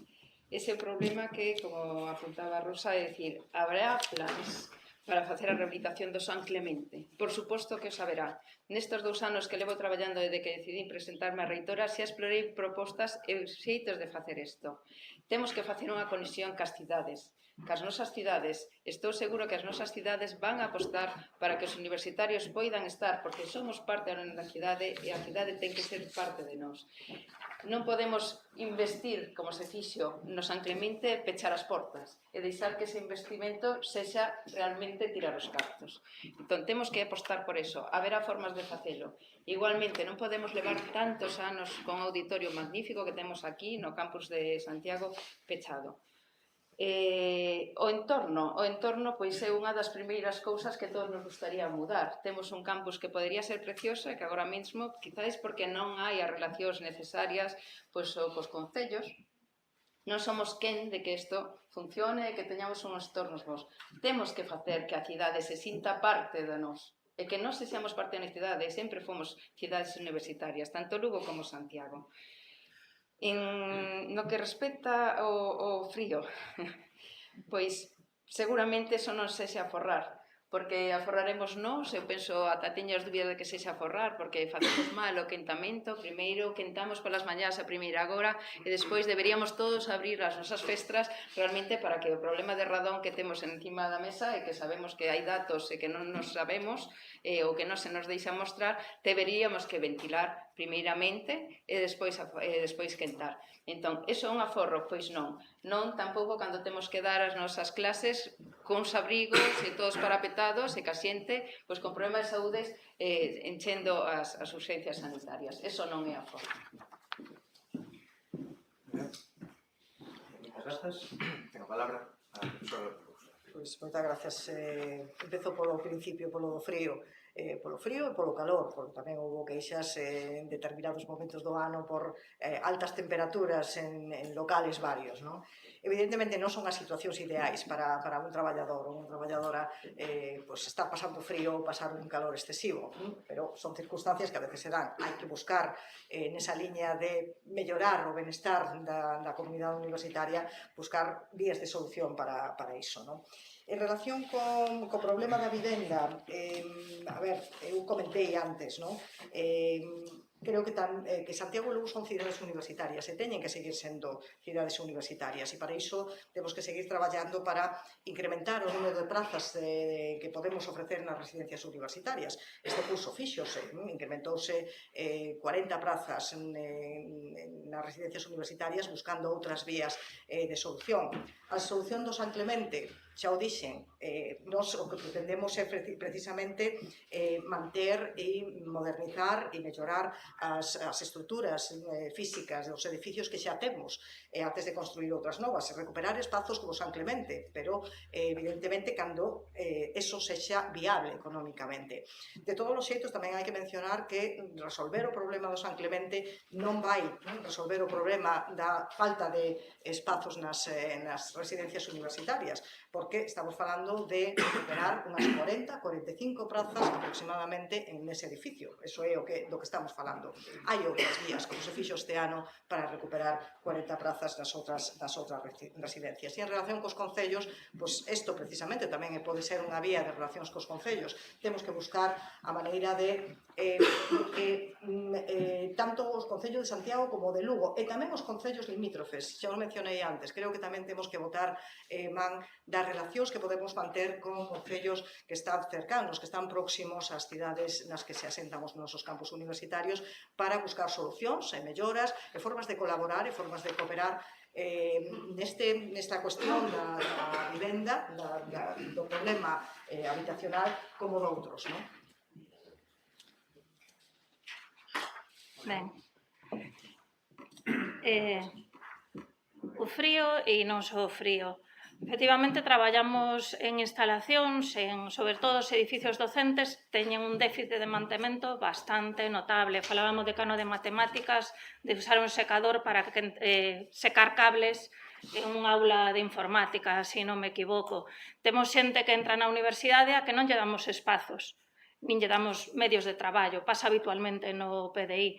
Entón, eu creo que esas cousas hai que correxilas. Temos profesores e temos estudantado con discapacidades e temos moitos centros con déficits severos de discapacidades. Eu creo que hai que abordar como están as infraestructuras docentes de Santiago. Con respecto aos estados do campus, comentei antes o de Santiago. Comentei que o benestar é que pode, por exemplo, diante da Conchi, o normal sería que houbera 3 papeleras e unhas cantas mesas. E en Lugo non teñen espazos deportivos, non teñen múltiples infraestructuras e tamén dotación de servizos que temos en Santiago. Entón, esas cuestións eu creo que temos que solucionalas e, no fondo, son o chocolate do loro con respecto ao que é o orzamento da universidade. En vivenda, que é un tema aparte que no que traballamos no meu grupo de investigación. Hai un mes eu fixen unha alegación ao Plan Estatal de Vivenda solicitando que houbera unha liña de financiamento para residencias e vivenda universitaria. Non me parece de recibo que se faga un plan estatal de vivenda que está a punto de publicarse e o tema da vivenda universitaria, que non é un problema só de Santiago, sino de casi todas as cidades universitarias, non estea contemplada como unha das liñas estratégicas do plan. E temos que negocialo tamén ca Xunta. As políticas autonómicas de vivenda teñen que investir en vivenda para os universitarios e teñen o mellor que financiar a reapertura do San Clemente. Pero dou un dato. Santiago, en 2010, tiña 1.700 e pico plazas de vivenda e este ano oferzou 960. Perdimos case a mitad das plazas. Por qué? Efectivamente, por procesos de reacondicionamento, de que plazas dobles ou habitacións dobles horas son simples, pero hai unha perda cualitativa de vivenda. Entón, eu creo que hai medidas que se poden abordar. E digo só algunhas que poden facerse. En Lugo hai 2 residencias da Xunta que están casi todo o ano pechadas, porque se utilizan para campamentos. Pois o mellor hai que intentar conveniar ca Xunta e abrir esas residencias para o uso universitario. E aquí temos unha casa de exercicios espirituais da Igrexa que está en pleno campus, que o mellor hai que intentar facer que nos faga unha cesión e que se use na universidade para usos residenciais. Moitas grazas. A palabra dos organizadores. Bueno, eu empezo por este último punto. Eu concordo tamén co que xa se ten dito, que non podemos permitirnos, coa situación actual, perder ninguna praza de residencias máis. Vimos unha tendencia decrecente, certo que este ano se recuperaron algunhas, tamén a costa de terminar cunha licitación con habitacións na residencia privada que abriron en Galegas. Eu creo que o tempo que tratemos de facer estes investimentos para recuperar as residencias que temos Tamén, o comentaba dentro do plan de infraestructuras, temos que manter as residencias que, pues que neste momento están en uso. Sabemos dos problemas que hai no Monte da Condesa, no Burgo das Nacións. Non podemos deixar que se sigan deteriorando as nosas instalacións nas residencias, porque o problema se irá agravando. Entón, isto se traducirá en que teñamos que pechar e volvamos a reducir o número de prazas que ofertamos. Ademais, temos que colaborar coas distintas administracións e, en particular, coas administracións locais na mobilización de vivenda. Temos que buscar nos concellos, nos que estamos situados, nos concellos de arredor, aliados para implementar ese parque público para tamén o noso estudantado, e deberíamos facer un esforzo tamén en apoiar o acceso ao alugueiro dende a universidade. Falaba das residencias, das reformas e o mantemento nas residencias, pero tamén saiu a reforma e o mantemento nos centros docentes. Sabemos que as instalacións que temos, cos anos que teñen, coa falta de mantemento tamén que sufriron, é preciso, nalgúns casos, facer intervencións custosas que hai que planificar no medio prazo, que os centros non son quen de acometer cos orzamentos anuais que reciben. Temos que ter unhas instalacións sostibles, non? Pasamos frío, pasamos calor. Eu, sinceramente, non sei cando aforramos. De feito, dubido que poidamos medir ese dato de aforro, non? O que si podemos medir é a incomodidade que todas e todos pasamos nas nosas aulas, nos nosos despachos e nos corredores das facultades. Sobre o estado dos campus, estamos en Compostela. Temos o eterno convenio aí que non somos capaces de poñernos de acordo co Concello de quen debe manter este campus. Eu creo que aquí temos que apelar á responsabilidade. Temos nos que, como universidade, defender que este campus non pode ser un aparcadoiro da cidade. O campus ten que ser un espazo de convivencia da universidade e de interacción coa cidade. E así o deberíamos propoñer e deberíamos defender ante o Concello. Grazas. Podo facer uso dos 20 segundos que me quedan? Sí. Gracias. Bueno, pois xa por guardei 20 segundos simplemente que quedaba por partes do programa, porque, como vos dicía, este é un tema moi complexo. Eu penso que todos sabemos que temos que facer un inventario dos espazos infrautilizados para dotar a aqueles que teñen máis problemas de espazos e facer espazo. Sabemos todos que hai espazos que se podrían reacondicionar e dar de alguna forma ese servizo. Ben, pasamos ao último bloco, que sería lingua, cultura e extensión universitaria. Comenzaría a profesora López Couso. Ben, pois, lingua, cultura e extensión universitaria, nada máis ni nada menos, non? Pensamos que non son algo accesorio na universidade, senón trátase dunha declaración de principios cando falamos destas tres cousas, non? Porque din o que somos, esas palabras din o que somos, a quen servimos e por que existimos como universidade pública, non? E nos defendemos unha universidade que non se peche en si mesma, senón que se abra á sociedade, ao territorio e á súa xente, porque nos debemos a esa sociedade. En relación ca lingua, pois evidentemente a nosa lingua propia non pode ser simplemente unha opción simbólica, algo simbólico, sino que ten que ser unha lingua viva, útil, en todos os ámbitos de funcionamento da universidade, na docencia, na investigación, na xestión, non? Hai que tomar decisións valentes de políticas de normalización, con recursos, con incentivos e demais, non? En relación coa segunda palabra clave deste bloque, non? Ca cultura, tamén queremos unha universidade que programe, que produza e que lidere a cultura, non? Non podemos reducila a eventos illados, non? Eventos culturais de distinto tipo. Temos que buscar esa cultura que conecte esa creación artística co coñecemento científico, que dea tamén espazo a ese pensamento crítico, á diversidade e á innovación cultural, non? Porque é parte do que facemos como universidade. E a terceira, esa extensión universitaria, bueno, pensamos que é un ponte, que é a ponte real entre o que somos como institución e a cidadanía. Non é un escaparate, sin máis, non? Sino que é un proxecto de transformación social. Temos que levar o noso coñecemento, porque nós temos que producir coñecemento e que ese coñecemento sexa útil á sociedade, ir aos barrios, ao rural, as asociacións, coas persoas que nunca pisaron un campus, pero que teñen dereito tamén a unha formación dentro da universidade. E, polo tanto, eu vexo estas tres pezas como pezas, columnas vertebrais, non? De unha universidade pública e aberta e comprometida. Ten a palabra a persoa da Naira. Ben. Son unha docente en galego desde hai moitos anos. Hai uns anos publicaba un chío 2019 que tuvo miles de rechíos un estudante meu que fora a única docente de toda naquel momento que lle dera aulas en galego en 2019, en toda a carreira.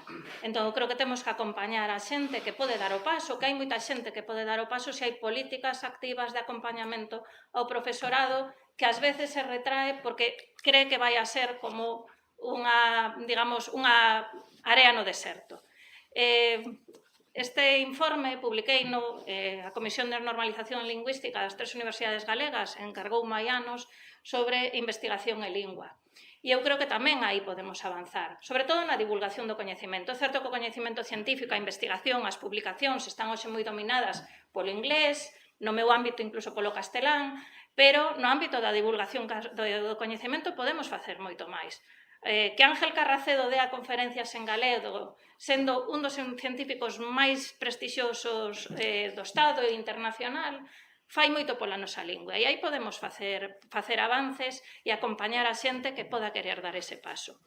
Con respecto ao tema da cultura e en concreto da cultura científica, nós imos levar unha persoa na candidatura que leva promovido un montón de programas de divulgación científica e eu creo que eso é algo que a universidade ten que potenciar, que están facendo moi ben no campus de Lugo e que eu creo que aquí están facendo ben tamén os centros singulares que podemos mellorar.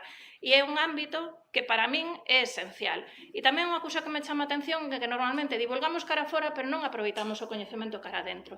E temos moito coñecemento que podemos aproveitar. Se queremos montar un museo da universidade, a xente de Historia da Arte. Se negociamos o plan de financiamento, a xente do PTXAS e a xente da Facultade de Económicas que se dedica a eses temas.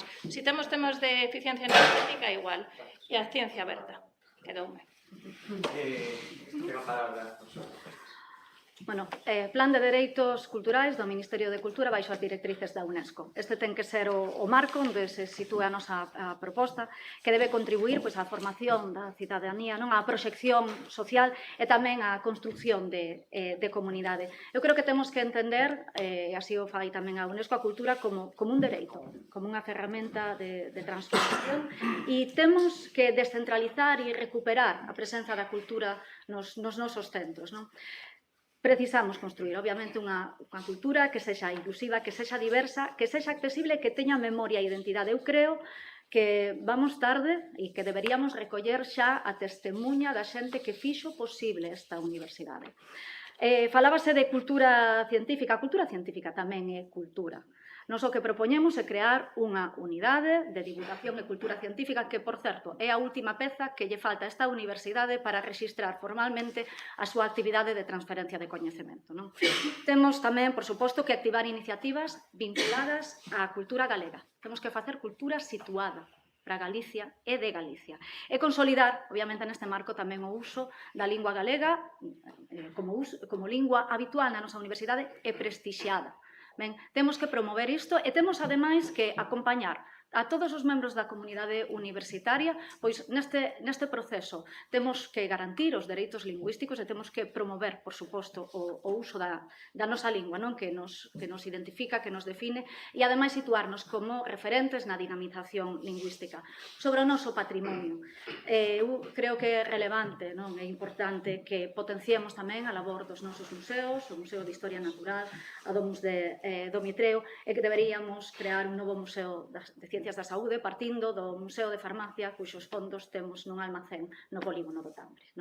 Temos que poñer en valor as nosas xoias, a nosa biblioteca, o noso arquivo e a Biblioteca de América que cumple 100 anos no 2026. Gracias, profesora Ortega.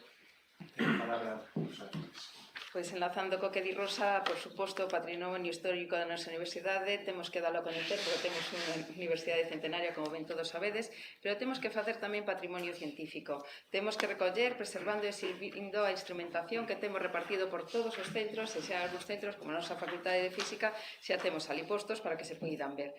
Temos que facer creación artística e cultural, atendendo e dando prioridade ao ámbito galego, que é o ámbito no que estamos, e temos un sistema moi bo, un ecosistema creador propio.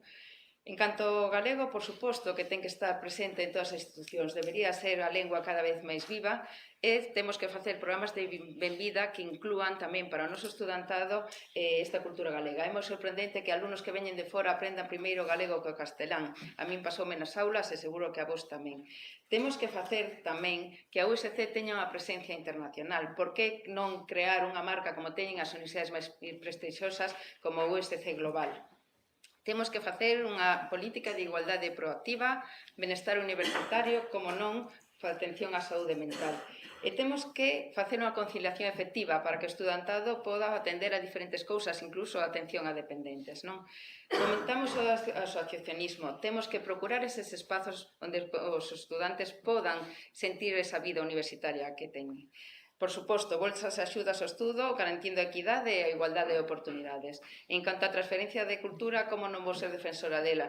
Levo 20 anos liderando un grupo activo de estudantes ao que les dou as gracias cada día porque fan ese reparto de cultura para todos, participando en programas como son a enxeñeira en cada un dos colexios. En nos que participamos, facemos chegar a nosa cultura, que é unha obriga nosa, e facemos ver que a posición da muller tamén é moi importante na cultura.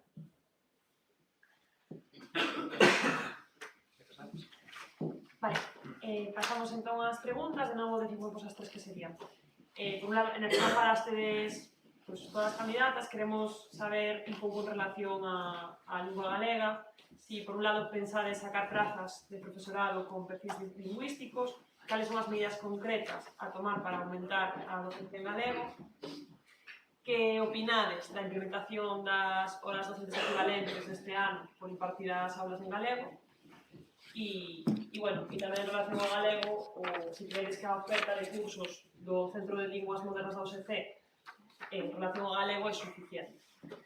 A segunda pregunta sería en relación ás actuacións concretas que pensades realizar en relación ao feminismo e aos dereitos para persoas trans e LGTB. E a terceira e última pregunta sería cal sería o voso posicionamento o posicionamento do voso goberno en relación ao xenocidio en Palestina. E comenzaría de novo María José.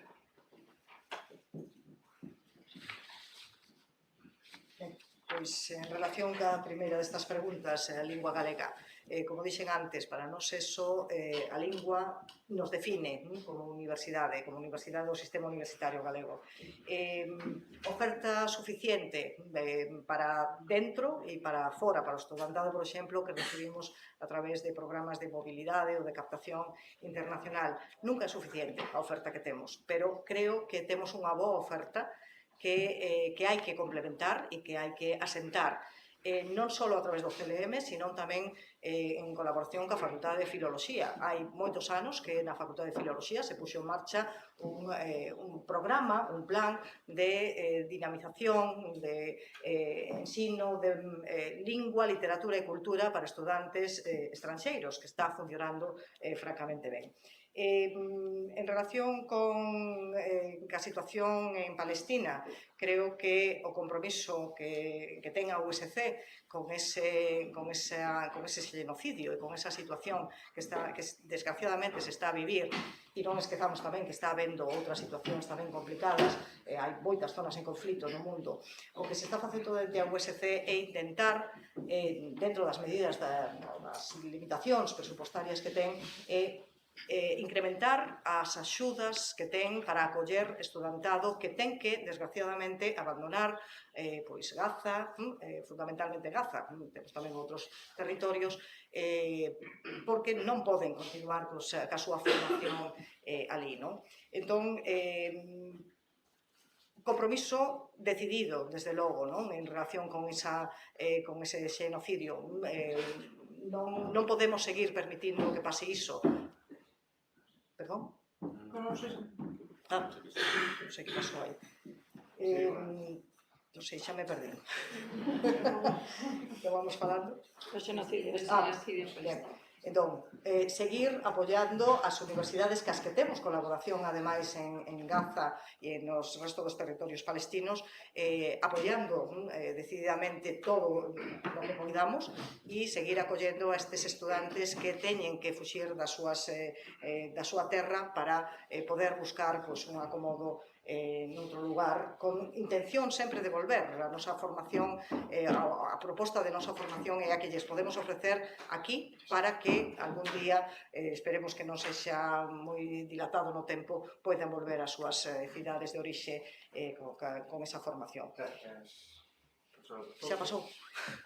Deixamos aí un pouco máis por tema da batería, pero ten tomar agora a palabra a profesora Noria. Ben, na cuestión dos perfil lingüísticos, a semana pasada tuve unha comparecencia ante o Parlamento Vasco porque van cambiar a súa normativa precisamente sobre os perfil lingüísticos e a idea deles é ir transitando máis cara a un modelo como o noso, que a todo mundo se lle exixa na entrada as dúas linguas e que todo mundo este capacitado. Entón, eu creo que os procesos de acompañamento teñen que ser, xa que todo o mundo ten que acreditalo, despois acompañar para que haxa cambios reais nas aulas. En canto ás horas docentes equivalentes, eu creo que non é solo que computen, sino que haxa un seguimento de que realmente eso está sucedendo nas aulas, porque pode haber incrementos ficticios, o mellor o incremento deste ano de horas de aulas en galego ten que ver con que o ano pasado se empezaron a recoñecer ese esforzo con horas docentes equivalentes. Con respecto ao tema do feminismo, o 25N nos proclamamos unha nota e é un tema, a primeira directora da unidade da Oficina de Igualdade é unha persona do meu grupo e o meu grupo hai especialistas en temas de igualdade que, digamos, son referentes. Entón, non podemos ter unha unidade de igualdade con unha técnica que ni sequera é técnica especialista no tema, é unha C1 e sin ninguén en Lugo. Entón, para facer políticas de igualdade, para empezar, temos que ter unha estrutura de igualdade á altura das circunstancias, que non é o caso. Entón, eu creo que esa sería a primeira medida. Despois, hai outras, por exemplo, facer unha elección de docencia máis equilibrada como que lle propuxen aos estudantes, aos axudantes, en dúas quendas, podendo conservar unha parte da docencia razonable durante 3 anos dun 80% do POD. E iso permite que a xente que está en situacións, digamos, que é máis nova, que ten cargas familiares, poida ter unha certa estabilidade nos encargos que ten. Con respecto ao tema do xenocidio de Gaza, só 4 meses despois de empezar a masacre, o primeiro acto que se organizou nesta universidade, organizámoslo Carmen Montero e máis eu en Dereito, unha comparecencia de Francesca Albanese, organizada pola Rede de Palestina para as Universidades, explicando o que estaba pasando. Cando unha boa parte da comunidade internacional estaba calada. A min é un tema que me conmove profundamente, que me parece que as universidades non podemos poder estar alleas a eso, porque dinamitaron todas as universidades de Palestina. Eso foi o primeiro que fixeron, e é intolerable. Muchísimas gracias, profesor Nogueira. Ten a palabra a profesora Brugueras. Bueno, recollo aquí as últimas palabras da miña compañeira. Eu creo que todas e todos somos conscientes de que non podemos seguir tolerando a situación que está vivindo o pobo de Palestina, non só polo que atinxe as universidades, cantidade de xente que foi masacrada, nenos, familias, a xente que se viu obrigada a deixar o seu fogar. Algúnas imaxes que nos chegan, eu creo que a todos nos atravesan, e como universidade temos a obriga de dicilo alto e claro, hai que parar este xenocidio. E nós temos que tamén responsabilizarnos disto. Ben,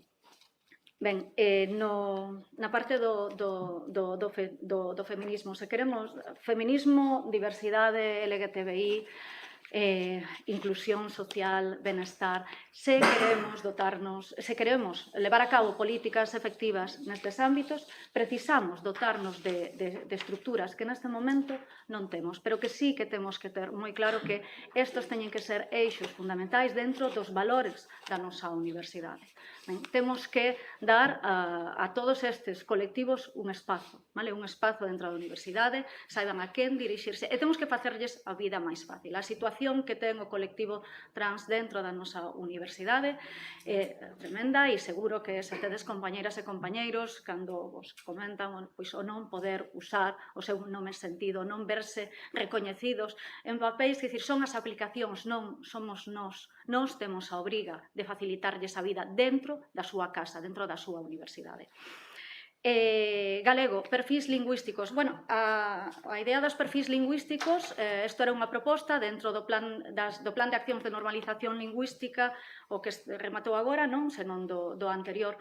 Eu estaba na Comisión de Normalización Lingüística, que traballou ese plan, preguntamos reiteradamente que pasaba con esta proposta, non recibimos explicación. Eu creo que, aínda así, o que sí que é importante que fagamos é que poñamos medidas incentivadoras. As HD, por suposto, hai que facer un seguimento, pero se serviu para que a xente se animara a dar a súa docencia en galego, agora acompañémolos, para que o fagan ben e para que non decaian, para que isto siga medrando. Temos tamén, por suposto, que atender a eses casos especiais que temos nalgúnas áreas onde a docencia en galego é case inexistente. Grazas. Ten a palabra a profesora Flores. Gracias. Bueno, tamén vou empezar polo xenocidio en Palestina porque quizáis me parece o tema máis relevante e de maior calado que temos.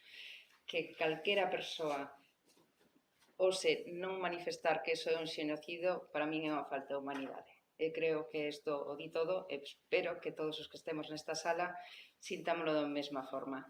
Hai medidas en evolución, estamos tratando de tender lazos coa xente que, os estudantes que traballan en medicina, tamén cos médicos que están en Palestina. Hai comunidades xa e asociacións formadas, de feito, tense recibido, pois non hai moito, solicitudes de colaboración as que se van a atender e, por suposto, nós, como universidade, acompañaremos todas estas iniciativas. Como non? Penso que eso gustaríame pensar que é compartido de todos os que estamos sobre esta tarima.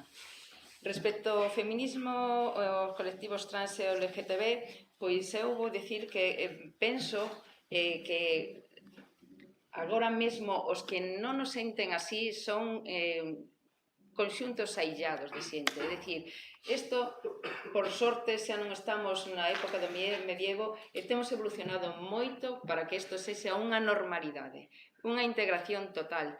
Non é facer ningún esforzo, é dar resposta á nosa sociedade, o que temos nestes momentos. Por suposto que traballaremos aí, defenderemos que non haxa ningunha situación na que a xente se considere fora de sitio por esta situación. Cada vez que un dos meus alumnos ven e me explica que é trans, non me ten por que explicar por que someterse a esa situación. Entón, demos de normalidade, integremos, facemos que sexa algo que está con nós e que nos acompaña. Por que non? Eu falaba vos onte deste grupo de xente que teño que traballa para facer divulgación científica, facemos xornadas de LGTB fai anos, promovemos tamén esa situación. Respecto á oferta que ten o CLM en galego, se é suficiente ou non é suficiente, pois realmente creo que o CLM necesita tamén que lle fachamos unha chega de atención e servicio e potencialos e axudalos, porque non dan abasto. Seguramente non é suficiente, claro que non é suficiente. As horas docentes equivalentes de galego funcionaron? Pois non sei, eu tamén penso que hai que facer un seguimento porque moita xente que seguramente marcou que iba a dar as clases en galego. Hai formas de facer, hai formas de potenciar, hai que poñer recursos nesa parte. E despois preguntaba sobre o perfil...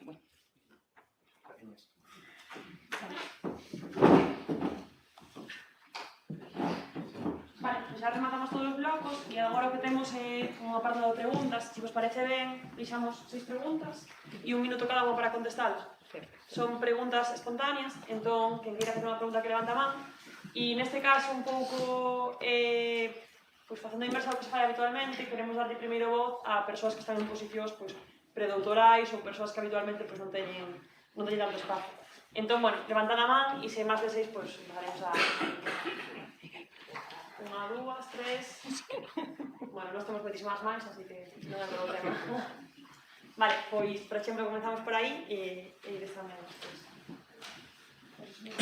Os sería indispensable para facer acceso a vivenda e ademais proporciona un entorno de apoio e bienestar aos estudantes. Perdoa, ponte de pé porque así proxetas mellor a voz, que se che escoita regular.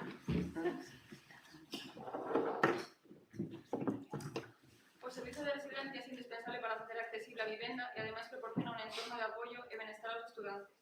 Que accións tomaríades para mellorar a calidade deste servizo?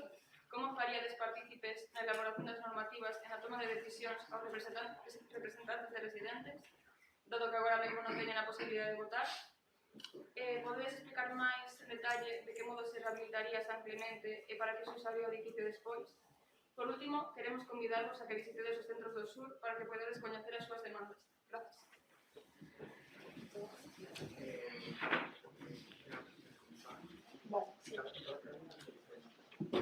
Vale, cada pregunta comeza unha respondendo e agora comezas ti, Alba, se te parece ben? Vale, e tes un minuto para esta pregunta.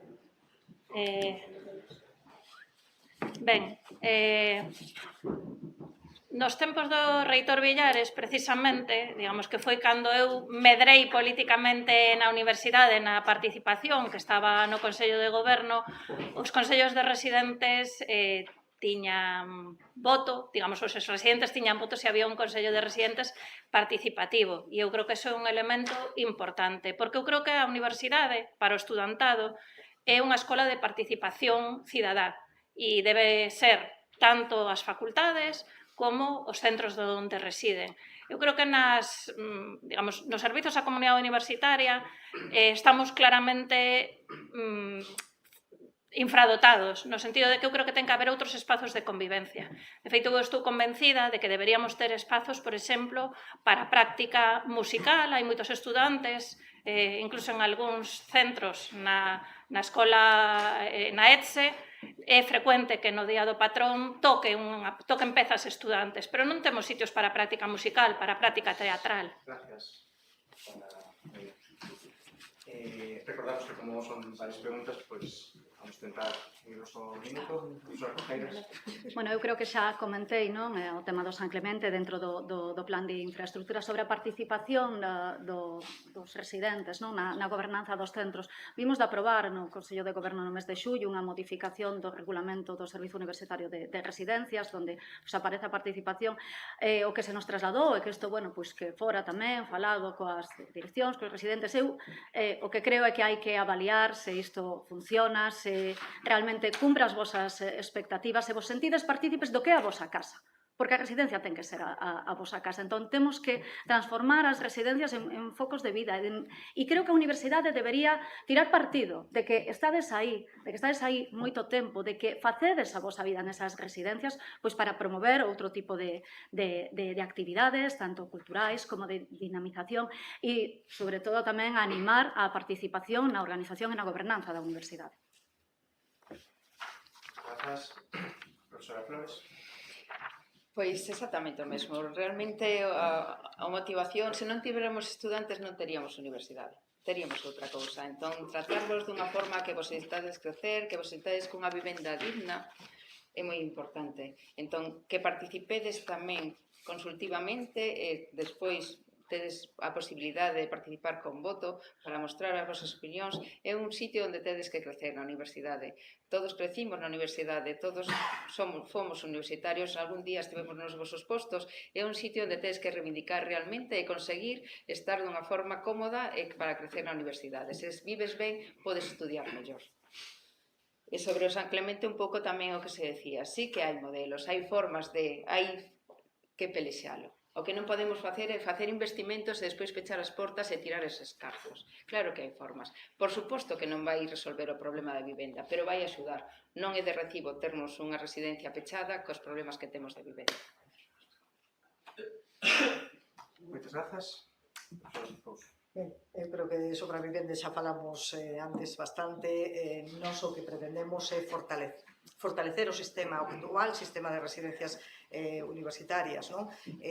Proporcionándoles, por exemplo, un plan de infraestructuras ou un plan dentro do plan de infraestructuras da universidade ou un plan de infraestructuras específico para as residencias, porque o que temos que mantelo e temos que melloralo.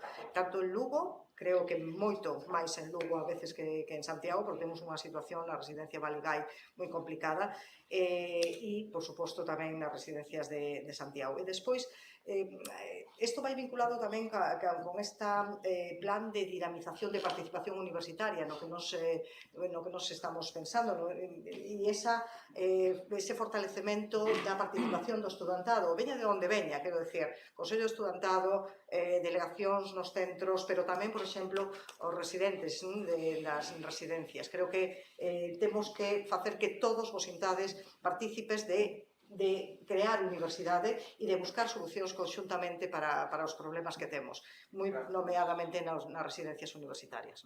Gracias. Vale, as seguintes preguntas estaban por aquí, os que teñan categoría inferior que comenten. Sí,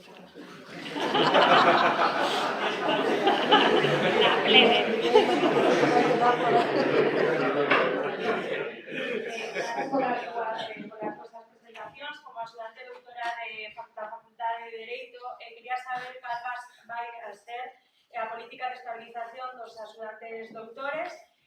Imos ter que esgotar os nosos contratos de axudantía ou cal é a vosa opinión sobre o tema? Por rotación, comeza a profesora. Non, inicialmente o que pensamos é que non debedes chegar ao final deses contratos, porque ademais sabemos que no vosso colectivo a maioría da xente que está sobrecualificados para un posto de axudante doutor. E entendemos que esta permanencia neste posto de menor rango, de menor salario, o que vos respondería, pois causa unha tremenda frustración que vos limita o acceso a axudas, que vos limita o acceso a complementos e demais. Sabemos que, sabedes que coa LOSU, as axudantes doutores se plantean como unha especie de tenure track con unha avaliación intermedia, pero nos o que propoñemos é que cada quen poida de maneira voluntaria inicialmente pedir esa avaliación intermedia cando sinta que está preparado para dar ese salto sen ter que esgotar os 3 anos, creo que son os que marca a LOSU para esa avaliación. Esa é a nosa proposta, porque entendemos que, ademais, estades nun colectivo na que moitos, e creo que debe ser o teu caso, non sodes un axudante doutor típico. Pois eu penso que eso é desafortunadamente froito de políticas anteriores nas que hubo consideración total de prazas. Esta praza está mal usada. Esta praza é para a persoa que chegue e que comece e que sexa un doutorado. Estades sobrecualificados, non hai dúbida, non hai dúbida. Entón, a mellor forma de que un traballe, eu decía antes, é que este cómodo no seu posto de traballo, que non teña que estar sempre a procura de ver se o van a estabilizar ou non. Sufrimos eso, síguese sufrindo, decía anteriormente na alguna pregunta. Entón, por que imos ter que esperes? Por que eu tiven que esperar a rematar o meu contrato de Parga Pontal cando estaba habilitada nun goberno anterior? Me dixeron que non había que estabilizar investigadores. Eso non o vexe, o único que produce é frustración, perder tempos que ti poderías estar empregando noutra cousa. Entón, a resposta é clara, non. Se estás acreditado para unha figura se pode sacar as prazas, saberemos tamén na auditoría interna como están os presupostos, non imos enganar a ninguén, por que imos ter que esperar? Grazas. Resposta, a situación ideal, non. É certo, e en só concordo co que se estaba falando, que a figura de axudante doutor nestes últimos tempos na nosa universidade e no resto das universidades do Estado acabouse desvirtuando, no sentido de que é a figura que consideramos como de entrada á universidade, pero que se está convertendo en algo que non debía ser. Se non estou equivocada, creo que máis ou menos nestes momentos está o tempo máximo de sinatura dun contrato está nos 3 anos e 2 meses, aproximadamente. A idea é que ese tempo se poida ir reducindo paulatinamente e con posibles propostas de distinto tipo. Hai persoas que xa están acreditadas, por exemplo, non para PPL, pero para unha figura superior, a titular da universidade, a mellor se lle pode dar prioridade. En xeral, no resto de España tamén é certo que están rematando eses contratos. Aquí non se está facendo e a idea é continuar nesa liña de intentar reducir incluso ese tempo de espera. Muchas gracias, profesor Magueira. Ben, efectivamente, eu creo que cando se regulou a figura da axudante regulouse na LOSU e eso trasladei na mesa do Ministerio para unha universidade ideal que non existía, porque era unha figura non de entrada, sino no fondo de media pero de unha década xa de recorrido de carreira universitaria. E iso fai que sexa non é o mismo os salarios e a duración do contrato se as persoas foran persoas de 26 anos que de 39, como está sucedendo nesta universidade de media as persoas que son axudantes doutoras. Entón, eu creo que esa situación sí que hai que revertila e hai que acompañala de outras medidas. Nos propuxemos o noso colectivo no proceso de estatutos, por exemplo, como fan outras universidades, que ten que haber un programa para que esa xente se poida acreditar máis facilmente a titulares, os que non lles aplica a transitoria da LOSU, podendo facer estadías no exterior. Hai outras universidades, a Autónoma de Barcelona, que ten un programa específico de mini sabáticos para que se podan tomar tempos e estar en disposición de transitar máis rápido. Gracias. Vale, pois procedemos a básica que outra pregunta. Boas tardes a todos. En primeiro termo, quixera felicitar a todos os candidatos polas súas clarificadoras posicións. Moi brevísimamente xa vou con minha pregunta. Hai uns meses, a equipa electoral sorprendeu-nos cunha proposta de supresións dos departamentos que atopou o reconocimiento unánime de todos os directores regidos en diversas xuntanzas. A miña pregunta é que pensan as candidatas sobre unha eventual supresión dos departamentos? Gracias. Por rotación, comenta a persoa Flores, sei que é un tema super xugoso, pero o tempo é o que temos, así que todo que nos podamos teñer, moitísimo mellor. Pois mira, eu vou te responder a ver na mesma dirección que cando me preguntan sobre o ensino público. Eu son teño que dar as gracias porque son un fruto do ensino público, traballo para o ensino público, formei no ensino público, por suposto, respeto ao ensino público. Fun directora de departamento, fun antes secretaria de departamento. Se non pensase que os departamentos son a ferramenta para poder organizar esta universidade, non tería sido nin secretaria de departamento por máis de 4 anos, nin directora despois. Entón, por suposto, temos que ter unha organización interna que se apoie. Eu voto polos ter os departamentos. Nós temos, no meu departamento en particular, haberá áreas que seguramente non nos precisen, pero temos máis dunha área. Cargar con este traballo de forma que todavía moi nebulosa, digamos, como está plasmado na proposta de estatutos, non o vou apoiar. Eu vou ir por departamento. Gracias. Profesora López Couso.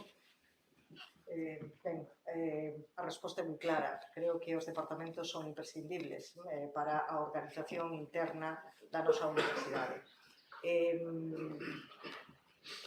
As áreas, non sabemos tampouco que é o que vai pasar con ese decreto que está circulando por aí en distintas versións, xa vamos por la versión, non sei, creo que ao mellor número 20 ou algo polo estilo, en que van quedar todo iso. Pero é certo que non podemos funcionar de xeito eficaz e eficiente sin unha estrutura diferente, non digo a un nivel distinto do que son os centros docentes, de que son as facultades e escolas. Por lo tanto, departamentos, na miña opinión, na nosa opinión, da nosa candidatura, é que debemos manterlos.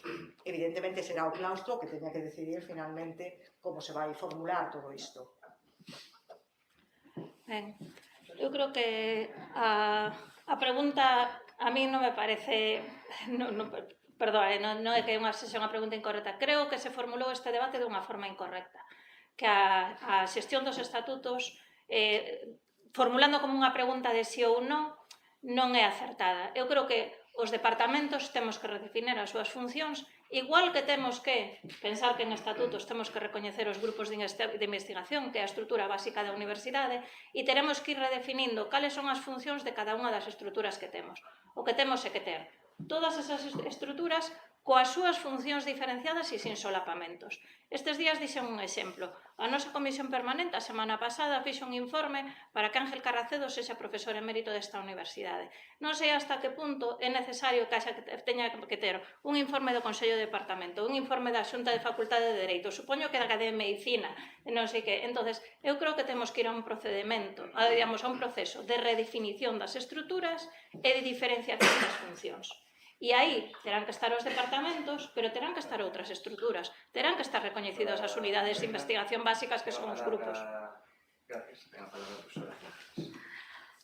Bueno, Miguel, eu creo que na universidade, cando entramos como PDI, vale, precisamos unha estrutura de referencia. Eu veño dunha área, vale, na que damos docencia en 11 centros. Eu este cuatrimestre son profesora en matemáticas e en filoloxía. Cal é a miña referencia? A miña referencia está no meu departamento, non pode estar nun centro. O meu departamento é un departamento multiárea, na que ademais compartimos unha serie de procesos, de dinámicas, e creo que iso é un valor. Pero sí que concordo que temos que redefinir esas funcións que teñen os departamentos. Cando nos vamos aos estatutos, as funcións se nos quedaron atrás, non casan coa estrutura nin coas necesidades que temos agora. Eu despois tamén vos animaría que virades xa todas as universidades que foron aprobando os seus estatutos.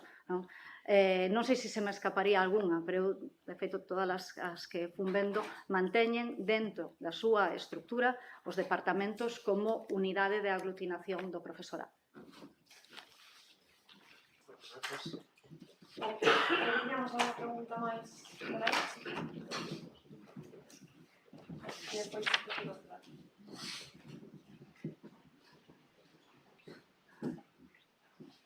Moitas das propostas que vostedes fixeron hoxe e que levan como bandeira descansan sobre elementos económicos. Todas comentaron que valoraban contemplar novas fontes de financiación.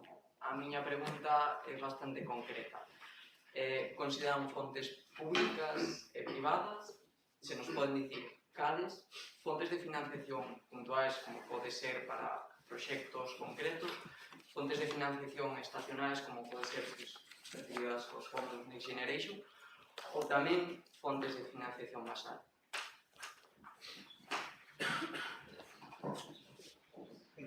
Miguel,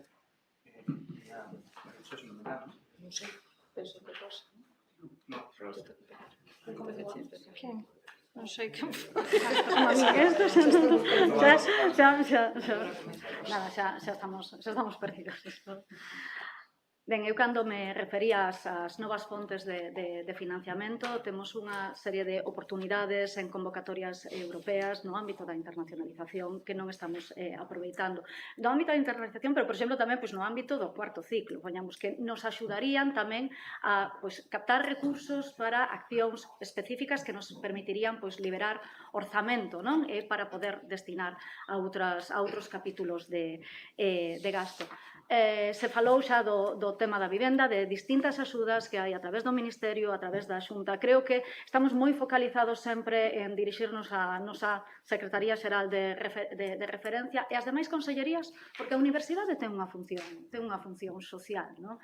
Entón, por que non reclamar en medio ambiente, por que non reclamar na consellería que ten as competencias dentro do rural, por que non reclamar en sanidade, con todo o que temos sobre a mesa e todo o que aportamos. E tamén creo que temos que facer un esforzo en incremento de ingresos. Falaba do incremento en I+D, isto se produce en concorrencia competitiva. Non melloramos tanto no que actividades do artigo 60 en colaboración con empresas.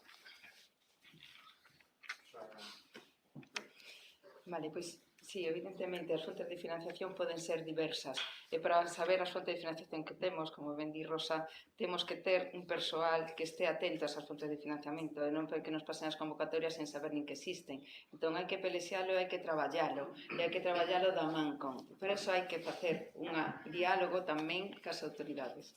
Vale, sexa quen este no goberno, pero eu antes reafirmábame na autonomía e independencia total política. Non podemos ir dun equipo de políticos e non querería trasladar a política á universidade.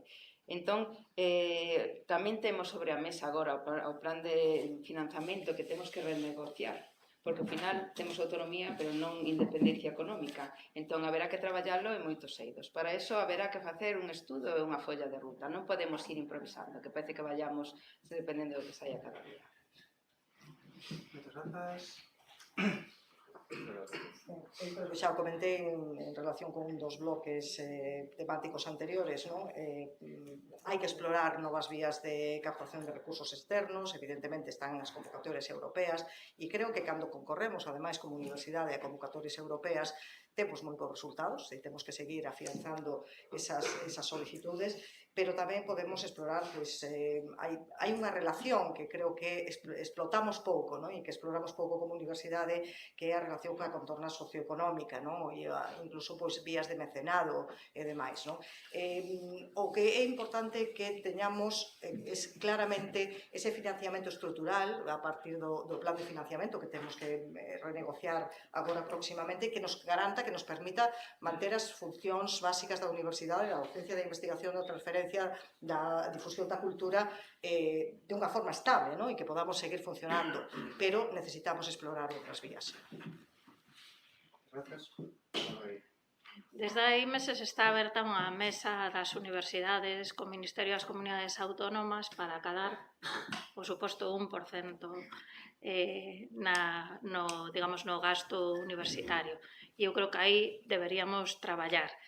Pero hai outras cousas, comentabas ti, si estrutural ou basal ou non. Eu creo que efectivamente hai unha parte da actividade de investigación, por exemplo, que facemos fundamentalmente concorrendo a convocatorias competitivas, pero que temos que pelexar porque a investigación teña unha certa estabilidade no financiamento e incluso unha continuidade, incluso na que é competitiva, unha continuidade, un enlace no financiamento. Non é de recibo que as axudas de grupos da Xunta pois pasen carencias de 7, 8 meses ou incluso que haxa os problemas de trasvases entre anualidades que hai actualmente. E hai unha cousa que comentaba antes. A Xunta conxelou os prezos de matrícula no 2013 e fixo a gratuita para os estudantes a partir dun determinado momento.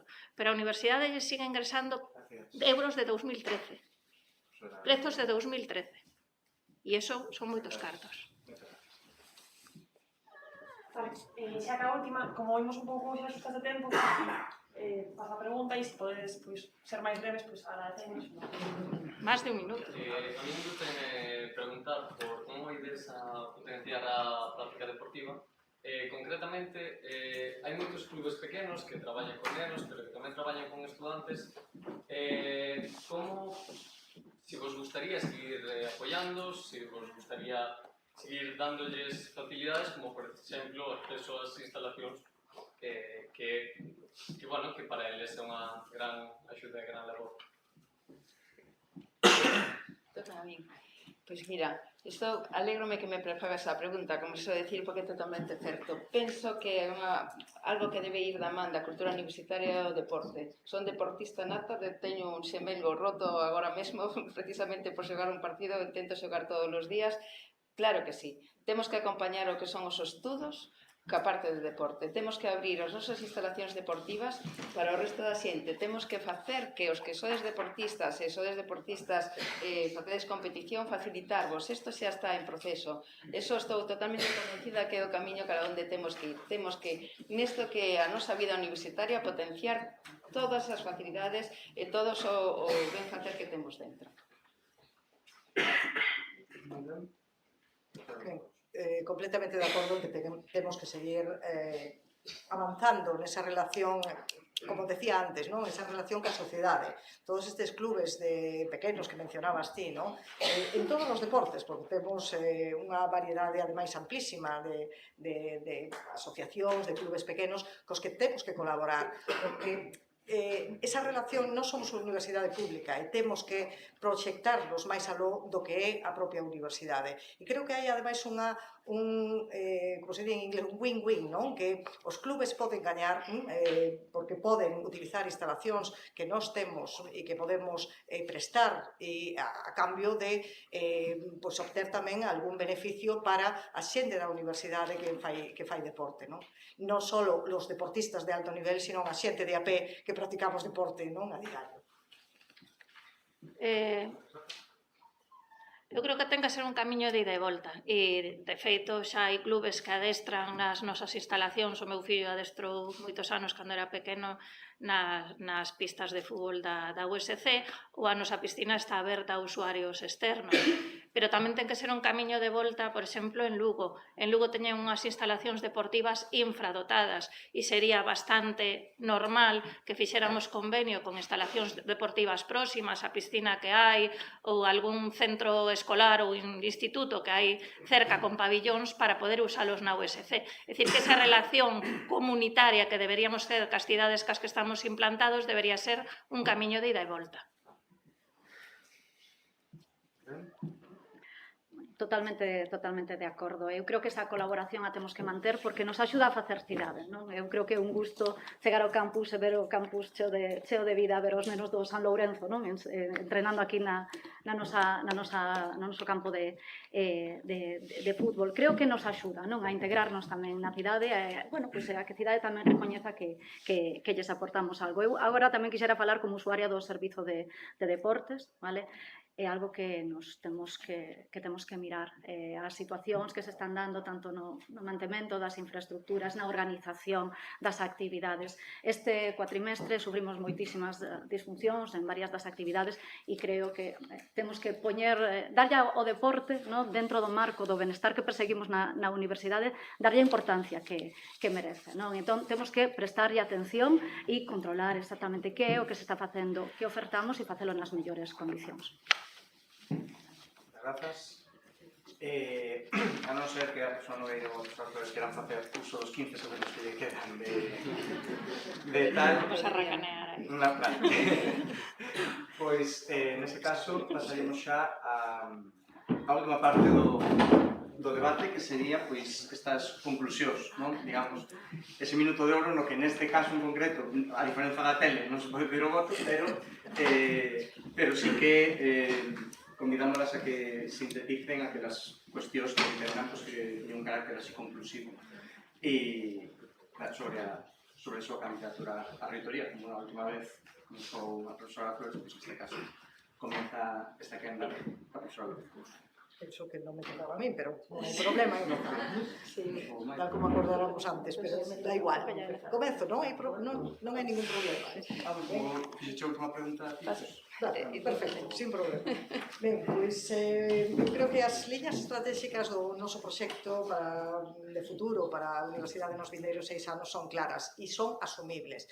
Hai unha certa dose de ambición no noso proxecto, pero tamén temos os pés na terra e queremos trasladar esa idea de confianza. Primeira, gobernabilidade e responsabilidade institucional. Segundo, foi posto de manifesto nas intervencións, as persoas están no centro do proxecto. A terceira, esa excelencia académica, pero con sentido público. E unha cuarta, que tamén se trasluciu das miñas intervencións, unha USC do país, pero conectada cos retos de Galicia, pero tamén aberto ao mundo, e que continúa avanzando con pé firme, con pé decidido nese proceso de internacionalización. Creo que a USC non necesita moitas máis consignas, senón esa dirección clara, esas decisións coherentes e consistentes. E eu estou disposta, e creo que estou preparada, para asumir ese reto, de liderar ese proxecto conxunto que temos que construir entre todos para os 6 anos. Gracias.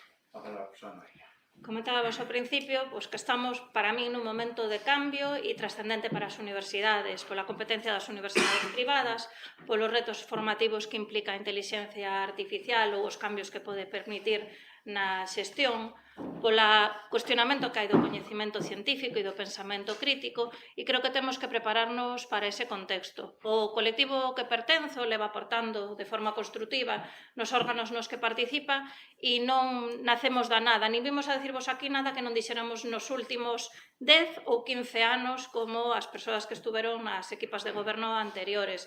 Defendimos que, cando se discutiu o regulamento de residencias, que se entrara por criterios económicos. Esa emenda foi do noso grupo. Defendimos a loita contra a precariedade no claustro, a autonomía universitaria.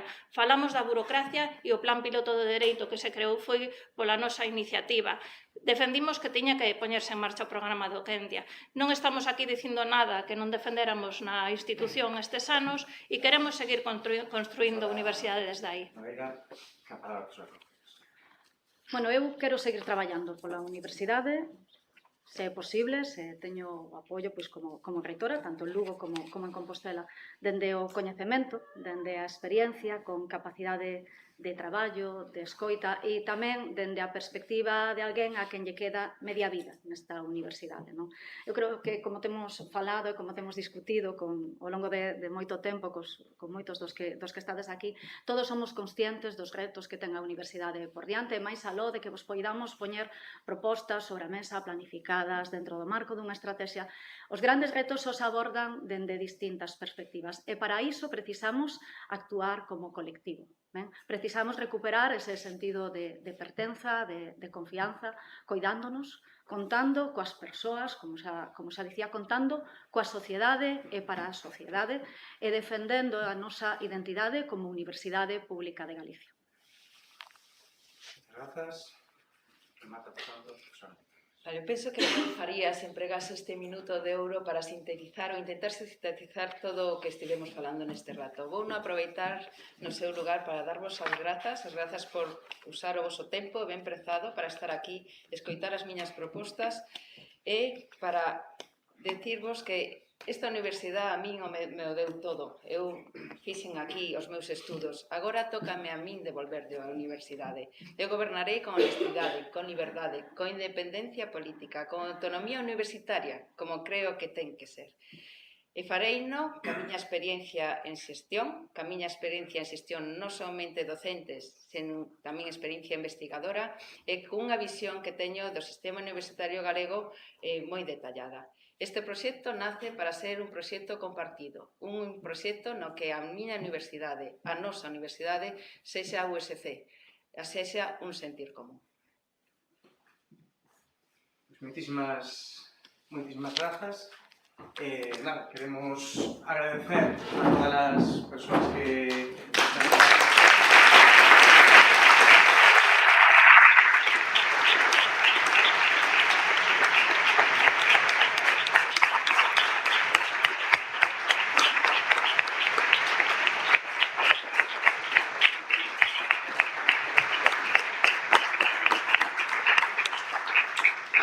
agradecer a todas as persoas que nos achegaxen hoxe aquí á Facultade de Ciencias Políticas, á Facultade de Ciencias Políticas, por permitirnos ese espazo e, evidentemente, ás candidatas á reitoría pola súa boa disposición en todo momento para este debate e por gastar estas 2 horas do seu tempo por darnos unha visión da universidade que queren para os próximos 6 anos. Así que, Un aplauso aos presentadores. Moitísimas gracias.